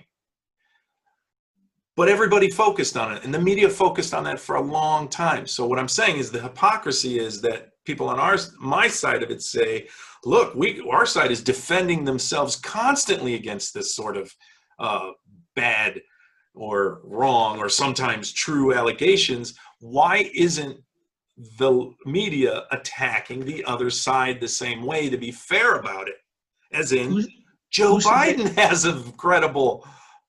Sorry? So they should attack Joe Biden. Correct. Why are they not? I'm saying that's hypocritical. This hypocrisy is in many ways me over and over again pointing out why Trump supporters are still Trump supporters, because that's a lot of what this conversation is about. How can someone like me still support him when all these things are happening? So often I'm not trying to say them too. I'm trying to point out the atmosphere from which someone like I am looking at it and how I could make that decision when I'm seeing such a lack of attack on one side and attack on the other. That feels unfair. And so it's hard for someone like me to say, you're right, that's not as bad on that side, you're right, when I see the same thing in one side get attacked and the other not. That's the hypocritical side I see, is what I mean by that. Yeah, I mean, I can't speak for I'm not a member of the media. And I think that's the thing, that's the game that we play now, is the media. And most Americans are not the media. And at the end of the day, most of them are being influenced by it. Think about how many people think that Donald Trump called all Mexicans racist, right? That's pretty common. How many people actually believe he called neo-Nazis, or the people screaming, the Jews will not replace us? How many people actually believe he meant them when he said there's some fine people on both sides? I could go through example after example after example that mainstream people absolutely believe about Donald Trump. And I'm going to ask the same question about right-wing media. Sure. That whatever they say, their supporters follow. Doesn't matter if it's a QAnon conspiracy or whatever, they believe that. No, so that's not true. QAnon's a really small part of the Trump movement. But I think the media blowing that up. We do not all believe QAnon. Very few people. But I think their followers do. Their followers believe them, and their followers. And so what I'm saying is that their followers, and just like there are people that listen to CNN or I don't know. Right, but QAnon is on the dark web, where you've got to have a little computer skill to even get to it, right? That's QAnon. You're comparing it to CNN. The Our pre- mainstream media, that is not equal weight of influence, not even close. wow. I you know, they come up with a lot of conspiracy theories. Who does? QAnon. QAnon. And our president says that, you know, if They like him. me, Right. they like me, you know. No. Yeah. Listen to that interview again. After talking to me, just listen to that interview again and literally listen to the words and look at his smile. And what they asked him is, what do you think of that? And he said, I don't really know anything about it. I don't pay attention to it, but I hear they like me. What is, that's not him saying, I condone all that. And then she said, I forget that she said something like, they think you're defeating bad guys and pedos and monsters and this. And his response was hilarious. I don't know. That doesn't sound like a bad thing.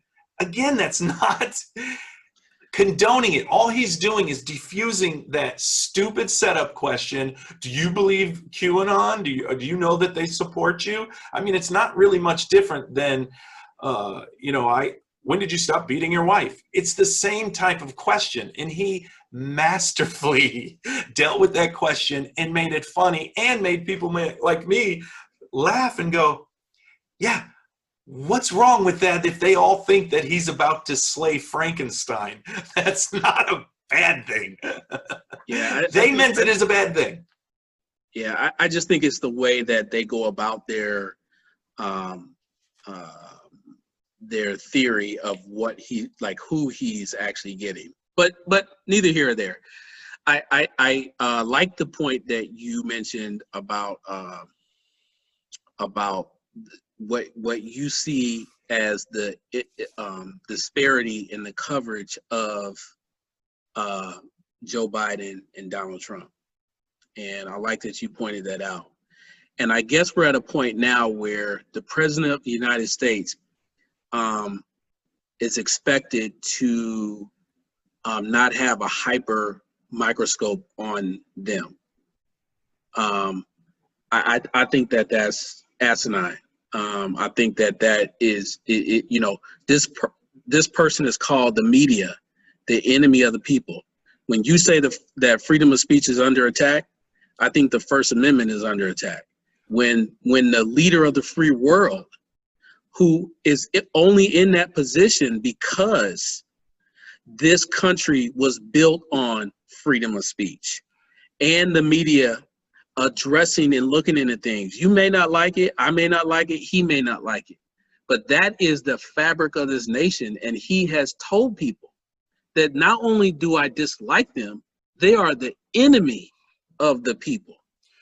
If that is not a dictator type conversation, then I don't know what is. And there are historical figures that have used that language, and God knows what happened next afterward. Sure, but it depends on what you see the press as too. I mean, he shouldn't even say it. He shouldn't even leave it as a point of conversation. I don't believe that at all, because mainstream media is right now one of the enemies of people like me. Mainstream media is supporting the thought that I am a racist, Nazi, white supremacist, white nationalist. That is the mainstream media narrative. Because Trump. No, I mean, why are you saying that? Like, where did you get that from? 94% of all coverage in the last 5 years has been negative towards President Trump. In that media, they are calling us. I just got to call you out on that statistic. Sure, I'll find the statistic for you. Somebody recent, like after the election, they were trying to figure out why everybody in the media got it so wrong, and so they went story by story on all the mainstream media's stories, and it was 95% of all Trump stories were negative on mainstream media. Also, it's something like 85% of all reporters and mainstream media employees vote Democratic. The mainstream media is an apparatus of the Democratic Party now. You can also see studies that have proven that the mainstream media swings most elections, at least I think the last 3 or 4, somewhere between 5 to 10% just in their coverage against Republican candidates. Lots of studies on this. It's another one I'll get to you. Yeah, I would like to see that. I guess you So just you don't. So you I don't feel think, like you don't think mainstream media is calling Trump supporters white nationalists, white supremacists, racists, Nazis, fascists? I mean, there's an entire group called Antifa fighting the right now because they think it's an authoritarian and fascist dictatorship. We're compared to how many times have they compared him in his rhetoric to Hitler? They've done it repeatedly. What media Pick a outlet? station. Pick a station. I'll bet in an hour I could find 5 videos calling Trump supporters or Trump any of those names I just called. So, I mean, I'm really, as you're talking, I'm Googling a couple things, Keith, and you know, when you say that, I just saw something right now. There's a article on Investors Business Daily. It's I guess it's a website. I don't know how legit they are. No, they're pretty legit. They're a pretty good financial advice. It's like a what I like to go to is someone like NPR. Is that left? Is that left? That is so left. Are you kidding there? All right. So it's not much different than Democracy Now! All right. With Amy Goodman. Because NPR, okay, so maybe it's good to talk about them. As they say that in 2017, they said news coverage of Trump more negative than for other presidents, and that was NPR that said that. Correct. So I mean, I guess their left position did not eliminate them from seeing or reporting on the idea that there's some negative coverage about President Trump. Sure. I think that's proof in itself that not all media is telling a different story. They're telling the story you just told. Right. They said that there's been more negative press on this president than any other president. Is it possible that the person who wrote that read the same paper or report I did saying that and just didn't add the percentage? Yeah, I mean, I think they're that in the article there are numbers in the article. There's data in the article. I mean, it's saying what you're saying. Oh, okay. All right. So what I'm just saying, I guess I'm pointing out is that, we talk about like the left media, the left this, they're saying what you're saying. I didn't say nobody's ever said that this is happening. I just said that is true. Yeah. So the media is against Trump. And so when you ask why would I, and also he didn't say the media is, he said mainstream media. If you listen to what he said mainstream media, and he always lists off CNN, NBC, ABC. It's the legacy media, the 4 or 5 giant corporations that are owning the narrative to what most people watch. CNN is in all of the airports. So what we're talking about is the mainstream media complex itself is not the press like it used to be. And if you want real press, you want real reporting, nowadays you got to go online and find your own reporters, your people who are doing news, people who are on the ground doing news again, not sitting and reading off their hate Trump paper for today.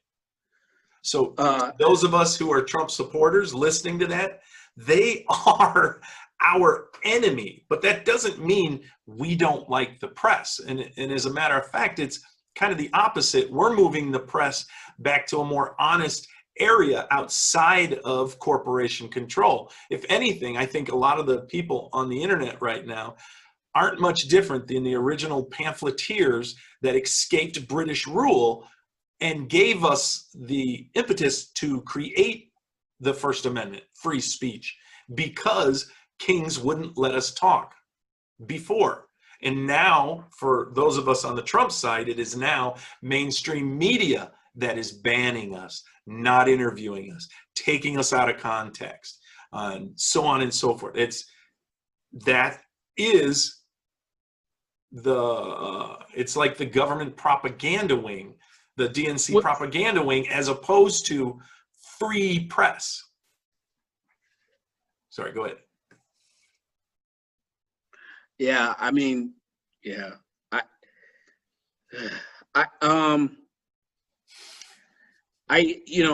Keith, I really, I hear your grievances. It sounds like your grievances are less about Biden and more about societal, political. I think Sleepy Creepy Joe is a bad choice. Don't get me wrong. I No, I don't know. I don't know who you think. I don't know who you think would be a good choice for Democrats. Yeah, Tulsi Gabbard wouldn't have been too bad. And why is that? She's in line with Trump on ending wars and removing troops, bringing them home, which was a big thing for me. Just stop starting wars. Why? Oh my I God. don't think we should be off starting wars. Holy cow. Yeah, I want the troops home. I think people are missing that when the media gets angry and goes, "Oh my goodness, he's pulling troops out of Iraq." Those of us on the Trump side are clapping. Thank you for getting our troops out of Iraq. Thank you for getting our troops out of Syria. Thank you for getting our troops out of Germany. Thank you for getting our troops out of anywhere we shouldn't be. So this is something I would like to ask you. I don't think we should take time to look it up, but I would love for you, for a veteran, I would love for you to do this. I would love for you to, hopefully, if you find the time to do it, Keith, if you will find the number of troops that were in these countries when Trump took over. I'm sorry.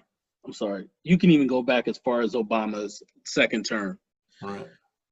Although I just don't want to get into that Obama-Trump comparison, but when you look at the numbers of troops in country now, and Trump has been saying they're coming home, how many troops have actually come home? Oh, I think they usually get transferred somewhere else, right? I mean, if you're still on duty, many of them are getting pushed to other places, like the 12,000 from Germany. I don't think are coming home, right? They're going somewhere else. But I know that the Iraq troops that he wants to drop by a third right now is a good thing. Are they going to go somewhere else? I hope not. Let me rephrase that. How many troops have left country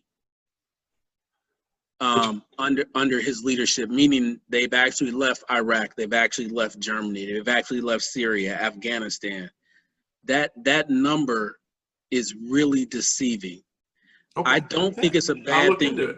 I don't think it's a bad thing to begin to draw down troops in hot spots. I think that's a good thing. We will never bring troops home. That we will never do that. People like me keep getting our vote in, and we will be moving those troops out. Sorry, go ahead. But let me tell you why. You have U.S. embassies in countries around the world, Keith. Mm-hmm. In countries around the world. Right. So part of the argument with Benghazi is that the Marines couldn't get there fast enough. Right. So we're going to pull troops out of hot zones, but we need them to respond at a second's notice. So drawing down troops is a good thing. Right. I do believe that. I would assume if we're you're never going to bring troops home. We're always going to be around the world. Right. If we leave an embassy there, then obviously you got to leave a few people to protect, and not only that, right? And not only that, why not bring our embassies home too? I don't know why we have to have an embassy in a hot spot. That doesn't make sense. Embassies are for places that don't want to shoot you. that badly.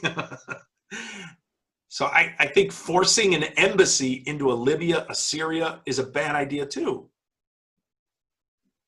Especially if Okay. they could Okay. get killed or shot. Why are you there?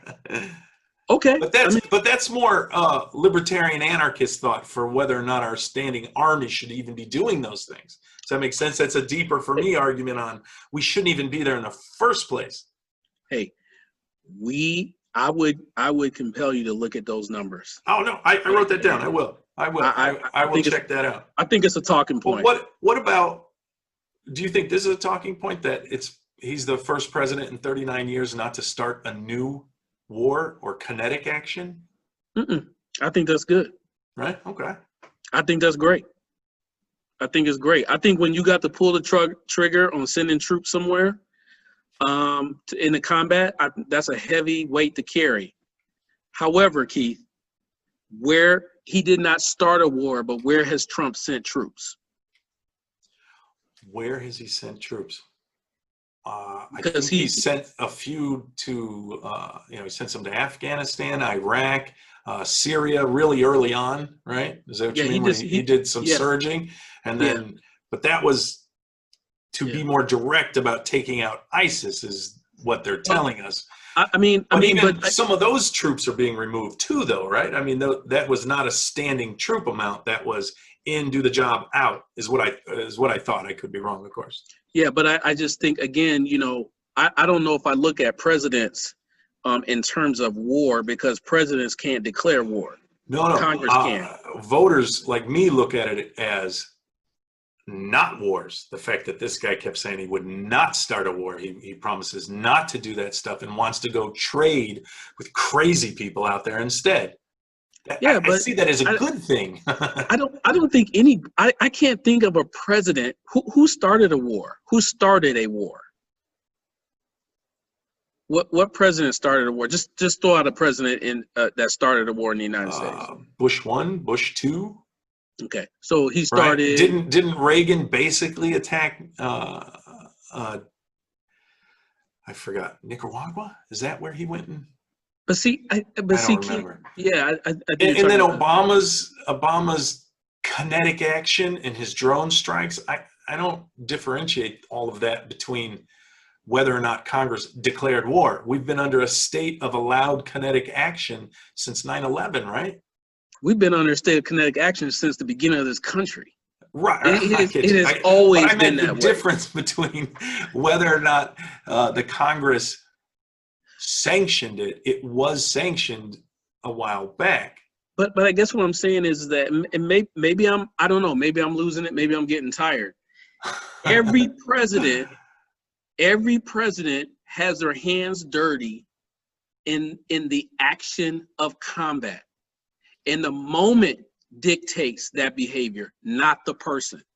And as soon as the person believes that they dictate that moment, then they should no longer be the commander in chief. And I'm saying this, 9/11, although that happened on 9/11, we were involved in that battle long before 9/11 happened. Right. We let our guard down. We let our guard down. Our country, our intelligence agencies were a train wreck. We were in other nations. I just feel like every nation, Trump has bombed generals. He bombed Syria. That is combat type behavior. So has he started a war?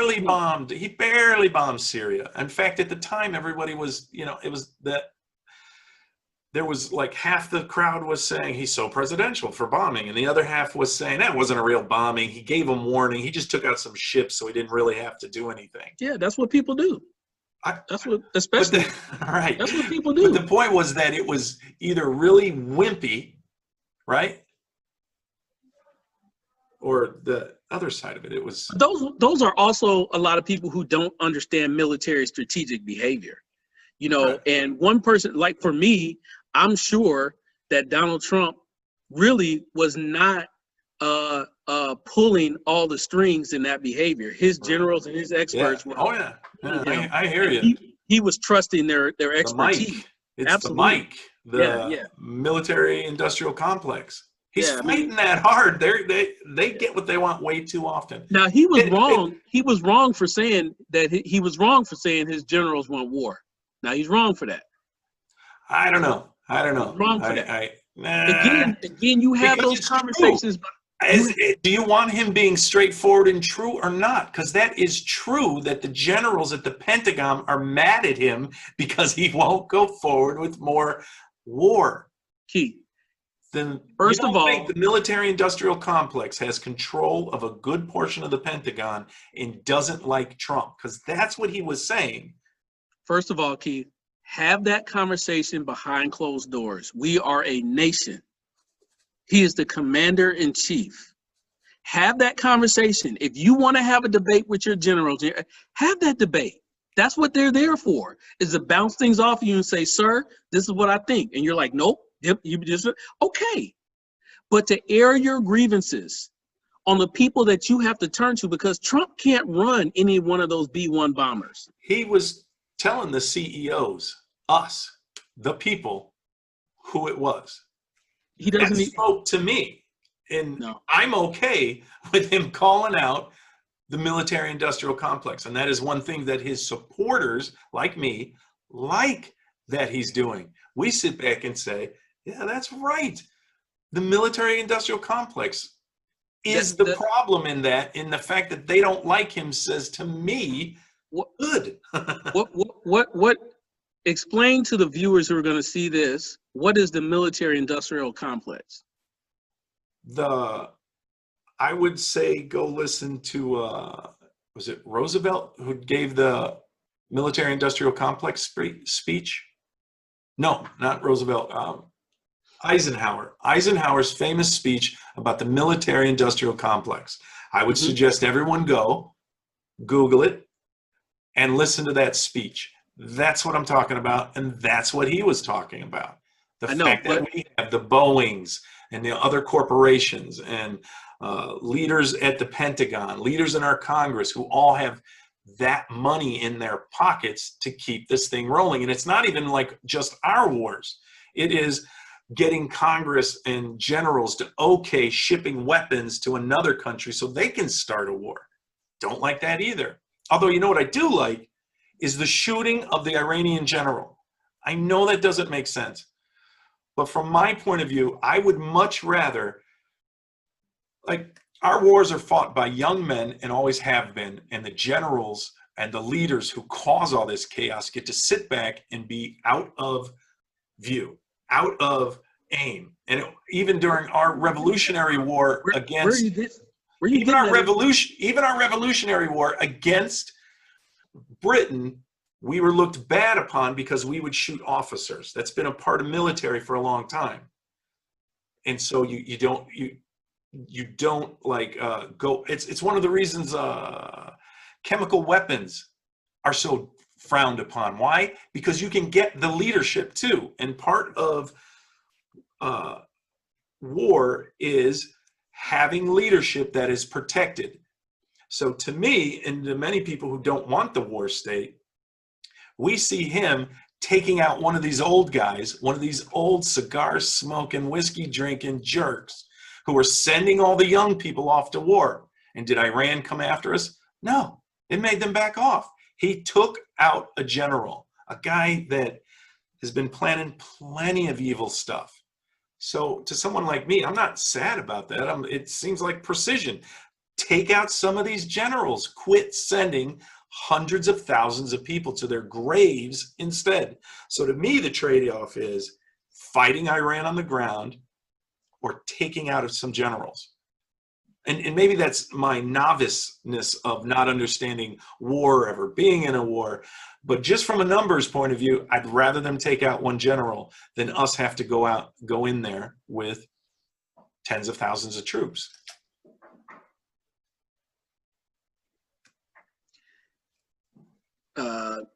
Point well taken. I still don't understand the military-industrial complex. Just briefly for the viewers who aren't going to go do that research. The military-industrial complex is all the weapons makers who are paying politicians and generals to continue to buy their weapons and continue to keep strife in places like the Middle East so that they continue to sell weapons, selling weapons to both sides. Okay. Can I ask a question about that? It's like the media complex, right? If I say the media complex, you know, I'm talking about all of the media companies. Can I ask a question about that? Sure. You said that the weapons makers are selling their weapons to generals. No, they're putting money in the generals' pockets. Okay, And can I ask a question about that? Then the government buys the weapons, or they okay weapons sales like they did recently to Saudi Arabia. Yeah. Can I ask a question about that? Yeah, go ahead. If the weapons companies are putting money in the your pockets educational side came out. You raised your hand. I had to resist going. Go ahead, Mr. Savage. Right. If they are putting money in the pockets of generals, let me just clarify that, because in this day and age, what I call the Trump era, you know, we got to clarify statements and comments and words. Right. Let me just clarify this, what you're saying. Is that considered a bribe?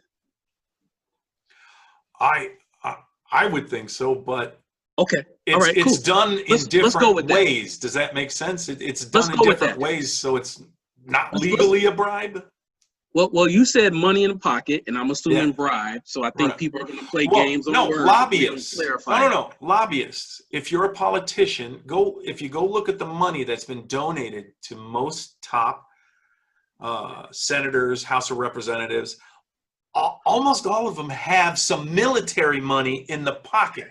Now generals also get that, but through speeches. It's not a bribe. It's, I would like you to come talk to my group. You get $100,000 for that. And now we're hoping you will let the Congress know that you are in support of this. Okay, Keith, what you did is you clarified your statements. Okay. Right. And I think it is dangerous to make those comments without clarifying your statements the way you just did just now. Your clarification makes more sense. People may not like that, but let me just tell you, that's been the name of the game for this country since this country started. Right. And so generals are not being lined. Their pockets are not being lined with money. They do go out and speak. You know, there have been generals that go to high school. What are they paid with then? So I think I got to be careful, is because I think that we have to look into, because you're saying they get paid $100,000 while they're actually in the military. And I don't think you can do maybe that. Not. Yeah. No. They absolutely cannot. Yeah, they absolutely cannot. I don't know when, but but do you understand what I'm saying? General has power. Right? But do you understand? But I get you. Right. But understand what I'm saying. Right. Just now you said the word retired. Right. I think it's both. If you don't think, I absolutely think they're getting bribed in the Pentagon too. Guys who are in service right now. I believe both. So, all right. So I think that. So I hold by my original statement. You just used the word retired. Then you went back and you said bribed. Let me just say this. Let me say this. Right. And like I said about Biden earlier. Yeah, by the way, you said bribe, and I said I wouldn't call it a bribe. And then you said, let's just call it a bribe for this. So I was using the term you asked me to, not that I consider it a bribe. Let me go back and clarify, because people are going to watching this are going to be confused. Right. Are you saying that military generals who are currently active duty generals are having money put into their hands and pockets to accept the purchase of military grade weapons? I'll bet there is a way they get money in their pockets. What I said was I don't think it's a bribe, because they use other ways of doing it that are not illegal. So yes, I think when a current general goes and speaks somewhere and gets a speaking fee or anything, whether it's they don't get a speaking fee. You can't do that while you're active duty. Okay, I got you. I didn't know that. All right. You can't do that. But do you so you're saying you don't believe that there are any. You're saying that is a bad statement because I'm blanketing it over all of the Pentagon employees and then saying retired when I need to be more specific and say I'm not denigrating the current Pentagon employees. And what I'm saying is I am also denigrating some of the people in the Pentagon who I'll bet are taking straight out money in their pocket bribes. I'm sure there is some. But no, of course, I can't prove it. Yeah, when you say I bet, or I think, it's a guess. And all I'm saying is that this president made allegations just like you did. Because if that was true, do you think he knows more than me? Do you think he knows more than me? Do you think it's possible he has 100 times more information on this than I do? If I can just assume it from the way it's happening, wouldn't he have more information? I can't honestly say that. Okay, all right. But if he does, right, then he should direct his attorney general to open an investigation. Just like I told you, Joe Biden and Donald Trump and nobody is above the law. So if you're telling me, like he tried to make the accusation that military leaders, his brass, his people who actually killed that general, because he didn't do it, his generals did, right, that if they are illegally taking money to keep war going, man, that ought to be your campaign speech, because everybody can get behind that. We're not, so do people lobby? Yes. But lobbying has been the name of the game for Congress for years. And quite frankly, if you want to get into lobbying, and I know I'm going to shake you up with this one, but I'm sorry, but lobbying is a part of that institutionalized racism. All right. It absolutely is. Because those who have are on the hill, and those who don't are not on the hill. And so, if anything, I wish that this president would stop talking about things that are irrelevant to the general population and address the issues that impact you and I every day. That situation in Wisconsin, Keith, impacts people like me and you every day. Kyle Rittenhouse? People buying a B-1 bomber, that doesn't affect me and you every day. But that situation in Wisconsin, where a guy is grabbed by the back of his shirt, Keith, and shot 7 times. 1, 2, 3, 4, 5, 6, 7. 7 times. A young man has an AR-15 wrapped around his chest. Nobody asked him a question. Well, that's not true. I mean, have you ever even seen the interviews with him all night? No, I'm talking about that night. I'm talking about as he was walking past the police. No. When he walked by the police with his hands up, he had called them and he thought they were coming to get him. So he puts his hand up. He's got a he's got a rifle. He's got a rifle. He's got a rifle strapped like everybody else. That they were ignoring everybody's weapons. They were going to they were going to the shooting because they'd just been called. They didn't know he was the shooter trying to turn himself in. And you even hear them saying, "Get out of the road, get out of the road." So then he goes home and calls the police and says, "Hey, I'm the one who was trying to turn myself in." That's not them just ignoring a shooter. It's the chaos. It's the fog of the war of the moment, right? The police are on their way. Sorry, go ahead. I'm gonna raise my hand. In the America I live in, if that were a black 17-year-old boy with an AR-15 around his shoulder, he would have been shot and killed. That's not true. I'm trying to tell you, That's not true. Ahmaud Arbery was running in a street jogging. He was jogging. Come on, man. He was jogging and was killed. For jogging. Well, no, he wasn't killed for jogging. He was killed because he was killed black. For going for the gun. He was killed because of going for the gun. If he would have pulled a gun on you, what would he have done? Charge him? I'm not going to charge him. Hang on for a second. If someone pulls a gun on you and you feel like your life is in danger, what are you expected to do? Matter of fact, don't answer that question. Why are we even talking about that in the first place? Why are they chasing this kid with shotguns and rifles and recording it? What did he do? Because and who in the hell who Who gave them the deputy authority to track down another American citizen? The landlord had been complaining about trespassing for Keith, a while. that's not true. Keith, that's not true now. That's not. It is true. It is true. It is true because he even talked to the police and they gave him that man's phone number and said he's an ex-policeman. If you need help, call him next time. He can help you. So he called the guy that the police told him to call. It's not like he just went to his neighbor and they all armed up and went after him. How many people went through that house? Like from the time it was empty on? From the time it was being built.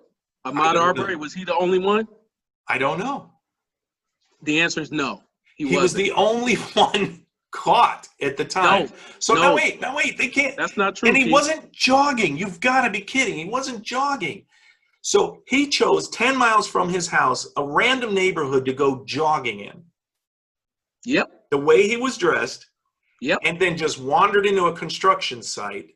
And then when he came out, he got chased down and shot by some white guys. Yep.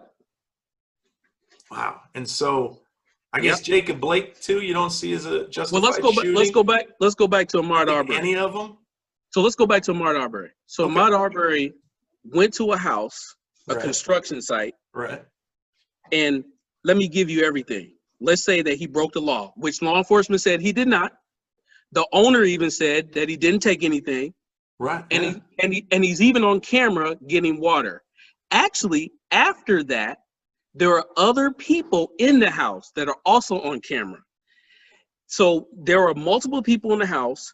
Those men go after Jacob Blake in a truck with shotguns. Okay, I'm going to stop you right there. I'm going to stop right there. There are multiple historical events in this country where men, white males, have chased down lynched black men. I totally get it. Not lynched. Black boys. Beat them up, run them over, shot them, strangled them, buried them. So what I'm saying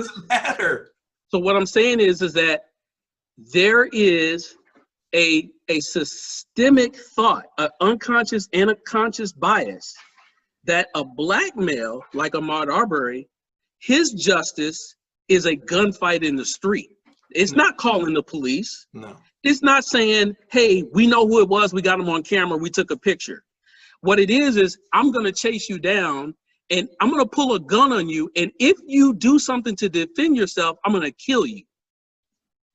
That is the justice for black men in America. And that is that systemic piece that I'm talking about. Now, on top of that, Keith, people had to get removed because they were letting those guys off. Nobody wanted to prosecute. So they had to get rid of people because they're like, wait a minute, you're in cahoots with them. You're in cahoots with them. That's ridiculous. That's what Trump ought to be talking about. It's just not true. It's just ridiculous. The reason. What did he take? It doesn't matter if he was trespassing, and there had also been 2 or 3 car robberies in the place. They didn't know if it was him. They didn't know if it. No, they don't know that. No, they don't know that when they see somebody in the neighborhood. So they go to stop him. They saw other people too, or they just saw a black boy? I can't read their minds. I mean, you're assuming that's what they saw, a black boy. So therefore, we have the criminal, as opposed to getting a phone call saying he's in there right now. Or this guy across the street who was filming from behind saw it. He lets them know. They come out to stop him, right? And you've seen the video. It's not like they were all pointing guns at him. As he walked by, they asked him something. I forget what they asked. And then he charges around the truck. The guy still doesn't raise his shotgun, and then when he grabs it, he gets shot. They're still not even sure if the guy pulled the trigger or if it just went off during the struggle, as opposed to him trying to point and shoot. We'll find that out in court. So we still don't even know whether or not it is this narrative of they chased him down and then he defended himself and got shot for it. That's the narrative, but that's not what I saw on camera. And once we get to court on it, I got a feeling more information is going to come out, including the fact that the police gave these people the phone number of the officer down the street. I think that was the mistake, if anything, was telling the people to turn to a local retired officer to help them in the neighborhood rather than call the police again. So, I think that anytime, I think that behavior right there of telling somebody to work with a retired police officer, I don't know. I mean, it depends on the intent. I think that neighborhood watch and those kind of things are appropriate. I don't have a problem with neighborhood watch at all. What I have a problem with is going after someone with weapon in tow. And this is a 17. Let me just say, they may be in trouble. I don't agree with what they did. What I don't agree with is this murderous white guys going after black people. That's the part of it I don't agree with, as opposed to whether or not what they did was proper in how to do a neighborhood watch intervention. I can tell you that I think that they screwed that part up, and they're going to pay for it, I'm pretty sure. I would never go on the record and say that murderous white men are going after black men to kill them. I would never go on the record and say that. What I will say, I added a little hyperbole there. Yeah, I apologize. I will say this, Keith, is that George Floyd had no business using a fake $20 bill at a store. He also had no business resisting the police. When the police ask you to stop, you may disagree, but stop. Live to tell your story. But when George Floyd and people like him are wrong, it should not result in a death sentence on the street.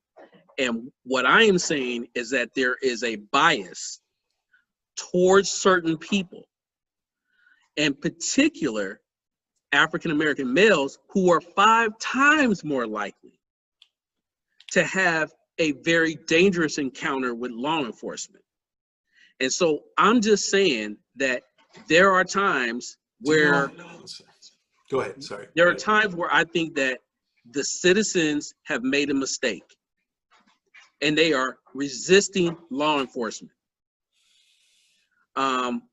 Should it result in someone kneeling on someone's neck for 8 minutes and 46 seconds? Absolutely not. It should not.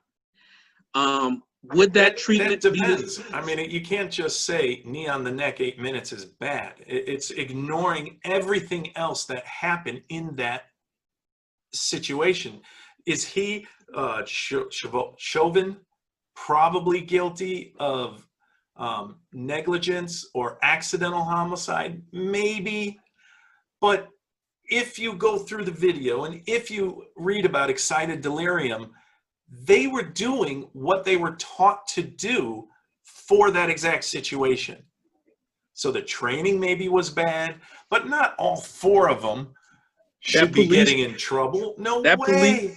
That police chief said that is nowhere in their training manual. What, the knee on the neck? Yep. He said it's nowhere in their training manual. All right, well, we'll have to check, because there is a lot of police officers out there who are saying the opposite, that they were all trained that way. That's part of training. And what I said about training was the excited delirium of having to pin them to the ground on their belly. And they had discussions, the body cam footage, you can hear them discussing, should we put him on his side or his belly, and them saying, I'm not sure, I think he's in excited delirium and drugged, and one saying it's on the belly if it's excited delirium. So they put him on the belly, and then he's struggling. So you have to pin him down. When dealing with excited delirium, you have to do that pinning. It's what they're instructed to do. So if that police chief says nobody is ever trained to put a knee on a neck, maybe he's just talking about that, not how do you deal with an excited delirium and hold that person down. I think that's what he's addressing. I would agree with you. Okay. He's absolutely addressing the knee on the neck. Right. He is not addressing restraint. We understand restraint. The point I'm trying to make though, Keith, is that that situation that Chauvin, Officer Chauvin, in my opinion, on Labor Day weekend, his negligence really put the thumb on social unrest in this country. It was already there. It was already there. It was already there. I mean, we could talk about everything from the standard ground law in in Florida, where Superman decided he was going to kill Trayvon Martin. And I'm like, you're on the phone with the police and they tell you, we don't need you to do that. Right. The police tell him, They don't say, don't do that. No, it's they said illegal to do that. No, they told said, him, we don't need you to. We don't need you to do that. Right. To that, we don't need, they basically said, don't. No, the key word was we don't need you to. That's the point of it, is because it's not like he did it against police directive. We don't need you to. We don't need you to do that.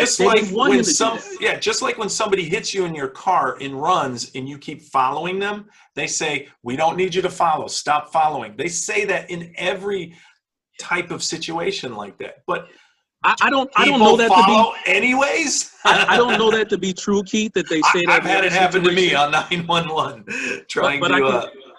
But I can tell you that those type of situations have been happening for years. What responsibility do all these black men have in this? That is the problem. According to their own behavior, what responsibility does George Floyd have in his own death? That's a good question. So I think that when you look at interaction between citizens and law enforcement, let's take for example someone that's under the influence of alcohol and they're intoxicated to the point where they can no longer drive and they may fight the police. That person at that time is probably not making the best decisions. They're under the influence, and the police officers need to make sure that they keep themselves safe, that they keep the person from potentially harming themselves, and they issue an arrest and let the judicial system deal with those people. If that person is going for their weapon, reaching for the officer's gun, they get a hold of the officer's gun.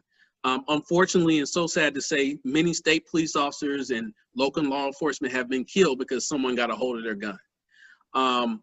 That at that point, that officer needs to protect themselves, and they're in a life and death situation. Do people have a responsibility for their actions? Yes. But when you serve in a police department, the term serve and protect means that sometimes you're going to have to deal with people to actually protect them from themselves. And so when there is statistics that support the idea that African-American men are more likely, 3 to 5 times more likely to be killed under those circumstances, there's a thought that there's an unconscious bias or a conscious bias to actually be more aggressive. Let me just interrupt on that note, the 5.5 times more likely. Do you weigh that with how more likely a black male is to be involved with the police? Do you measure those two together? And do you feel like that's also the amount of interactions with police? That is the problem, because if your interaction is so much higher, then all the other numbers don't really mean very much. 5.5 times more likely to be in jail or shot. But if you're 30 times more likely to be stopped by the police, then of course your numbers are higher. So if there's a problem there, wouldn't it be up with how many times they are stopped as opposed to the results of those number of stoppages if it's not proportionately crazy? I think you just underscored my position completely, is that the likelihood of being pulled over for non-lethal situations is far higher for African Americans, in particular African American males. You think it's undeserved? Absolutely. Okay. Absolutely. And so I think about just motor violations, right? Yes. That's a big one, right? Absolutely. How is it then? do you not think that there is a greater amount of illegal cars and car registrations within the Black community? No, No? absolutely not. Okay. There's no evidence behind that. Well, then what about songs like Driving Dirty and part of music culture that talks about, I can't have this wrong, that wrong, they'll catch me for a bad tail light. If this is already known, then how is it that so many Black motorists are stopped for those types of violations? Do you just think they're not stopping white people and or non people of color for the same registration type violations? Or is it possible that within our inner cities, people are not obeying as many of your motorist laws as you're supposed to, and therefore you also end up increasing the amount of times you're talking to the police through motor violations? I know there's other ways too, but that's a big chunk of these beginning interactions. Well, so you spoke about songs, and I don't know. I mean, I feel like we can talk about a lot of music, but Right. a lot of times the song, the music is telling a story. Right. That is often not able to be told in the judicial system. And Gotcha. so when Right. someone is speaking of a tail light, or they pull me over for waving a gun, I personally was pulled over and was told by Chicago police that I was pulled over because there was a report I was waving a gun. It was my second year teaching at Whitney Young High School, and I had my roommate in the car and two other people that I didn't know. A Black male and a white female. I didn't know them. They were just partying in my apartment. I was taking them to a party. Right. And I turned around in the cul-de-sac because we got lost. And about 7 or 8 unmarked police cars came around us, guns drawn, yelling, screaming, put your hands up, put your hands on the steering wheel, or put your hands up. So I was getting 2 directives at once. Put your hands on the steering wheel, put your hands up. So because I didn't put my hands up and my hands were on the steering wheel, the officer on my left side thought that I was disobeying his order. I was not. It was just I was getting 2 different orders. So guess where I went from being sitting in my seat to outside? Now I'm on my stomach with a gun in my back. Right. And I'm told that I'm being asked, where is the gun? Where is the gun? I said, sir, I don't have a gun. And I'm saying this in very rated G form. I want to tell you Right. that the profanity and the N-word was endless that night. Okay. But I kept my cool and I said, sir, I don't have a gun. You can search my car, please. I don't have a gun. I don't have a gun. Shut the F up. Yes, you do. They pulled everybody else out. And because there was a fog of war at that time, I didn't know what was going on the other side. I didn't know that they were pulling drugs off that girl. I didn't know her. Right. So they accused her of being a prostitute. Oh, gotcha. And so my point is, Keith, is that did that drug tack unit who pulled me over, did they have real probable cause to pull me over? Or were they just being overly aggressive in a community that they have been given a green light to be aggressive in? And they could say they can pull up everybody, but within about 5 minutes of that interaction, they're searching my car. It's all white officers. They're plain clothes. No one has showed me a badge. No, I don't know if no one has shown me a badge. 3 Black Chicago police officers walk up in white supervisor shirts. The entire scene changed. Everything calmed down. And that officer asked me, why are you over here? This is not an area for you. And at the time I was teaching at Whitney Young, and that officer said, I said, sir, I'm a teacher. He said, you ain't no effing teacher. You're a gangbanger. I said, sir, do I look like a gangbanger? I'm a teacher. And it wasn't until they found my teaching ID as they realized I was telling the truth. By that time, they had ripped everything out of my car, and I had a gun in my back. The point that I'm making, Keith, is that we all have accountability for our actions. I could have easily jerked back and said, get that gun out of my back. I could have easily started cussing at him, saying, stop calling me the N-word, and man, who do you think you're cussing at? Bro? I ain't do any of that. Because as a Marine, I know if he has that gun out, that safety is off. And if I jerk or he jerks, I could be a goner. And he could lie and say, well, he went for the gun. And I was being as compliant as I could be. Do you know they gave me a ticket? You know what they gave me a ticket for? I couldn't find my driver's license. I couldn't find my driver's license. it was sitting in my sun visor, but I was so nervous Right. because I'm not used to having a gun in my back on a Friday night. Right. So it's difficult for many people in America, including some Black people, to really have that honest conversation about accountability, policing, institutionalized racism, because many of us haven't walked in those shoes. And I get it, man. You are, in my opinion, Keith, you are a bad man for having this conversation, because a lot of people won't even have this conversation, Keith. Well, and I applaud appreciate you. it. I applaud Thanks. you, brother. I really do. I But appreciate you talking to me too. I don't think you realize how rare that is for somebody on the right to be able to talk to somebody on the left without being shouted at, called yeah, names. So we same just goes gotta to you. have some things. I think we have to agree to disagree upon. You have valid points, but I think on this issue right here, I think there's a misunderstanding of really what is at stake in our society when it comes to equality and why so many people are hurt. I do not agree with vandalism, looting, beating people, going up to strangers and drinking their water. And they were saying, well, Black Lives Matter did that. And my first thought was, how do you know they're Black Lives Matter? But in the event, let's say they are. I don't agree with that. But at the same time, please, let's not forget the Watts riots, the different riots in Detroit and Chicago, where law enforcement was a part of those things. And that my hope and prayer is that Ahmaud Arbery, who you said reached for a gun, okay, all right, let's say he did. I hope we get to a place in society where we're not putting the onus of a 17-year-old teenager not to reach for a gun when it's in his presence. God forbid if that had happened to me when I was 17, because I was so immature, I wouldn't have processed that. And if I was up to something I shouldn't have been up to, I might have been scared and responded any kind of way. And so, yes, white Americans are being pulled over, but not at the percentage rate that Black Americans are. And then that is leading to very dangerous and sometimes deadly situations, unfortunately. So I didn't need to go on and on about my personal story, but I need to throw that okay. I got you. It's a good because anecdote.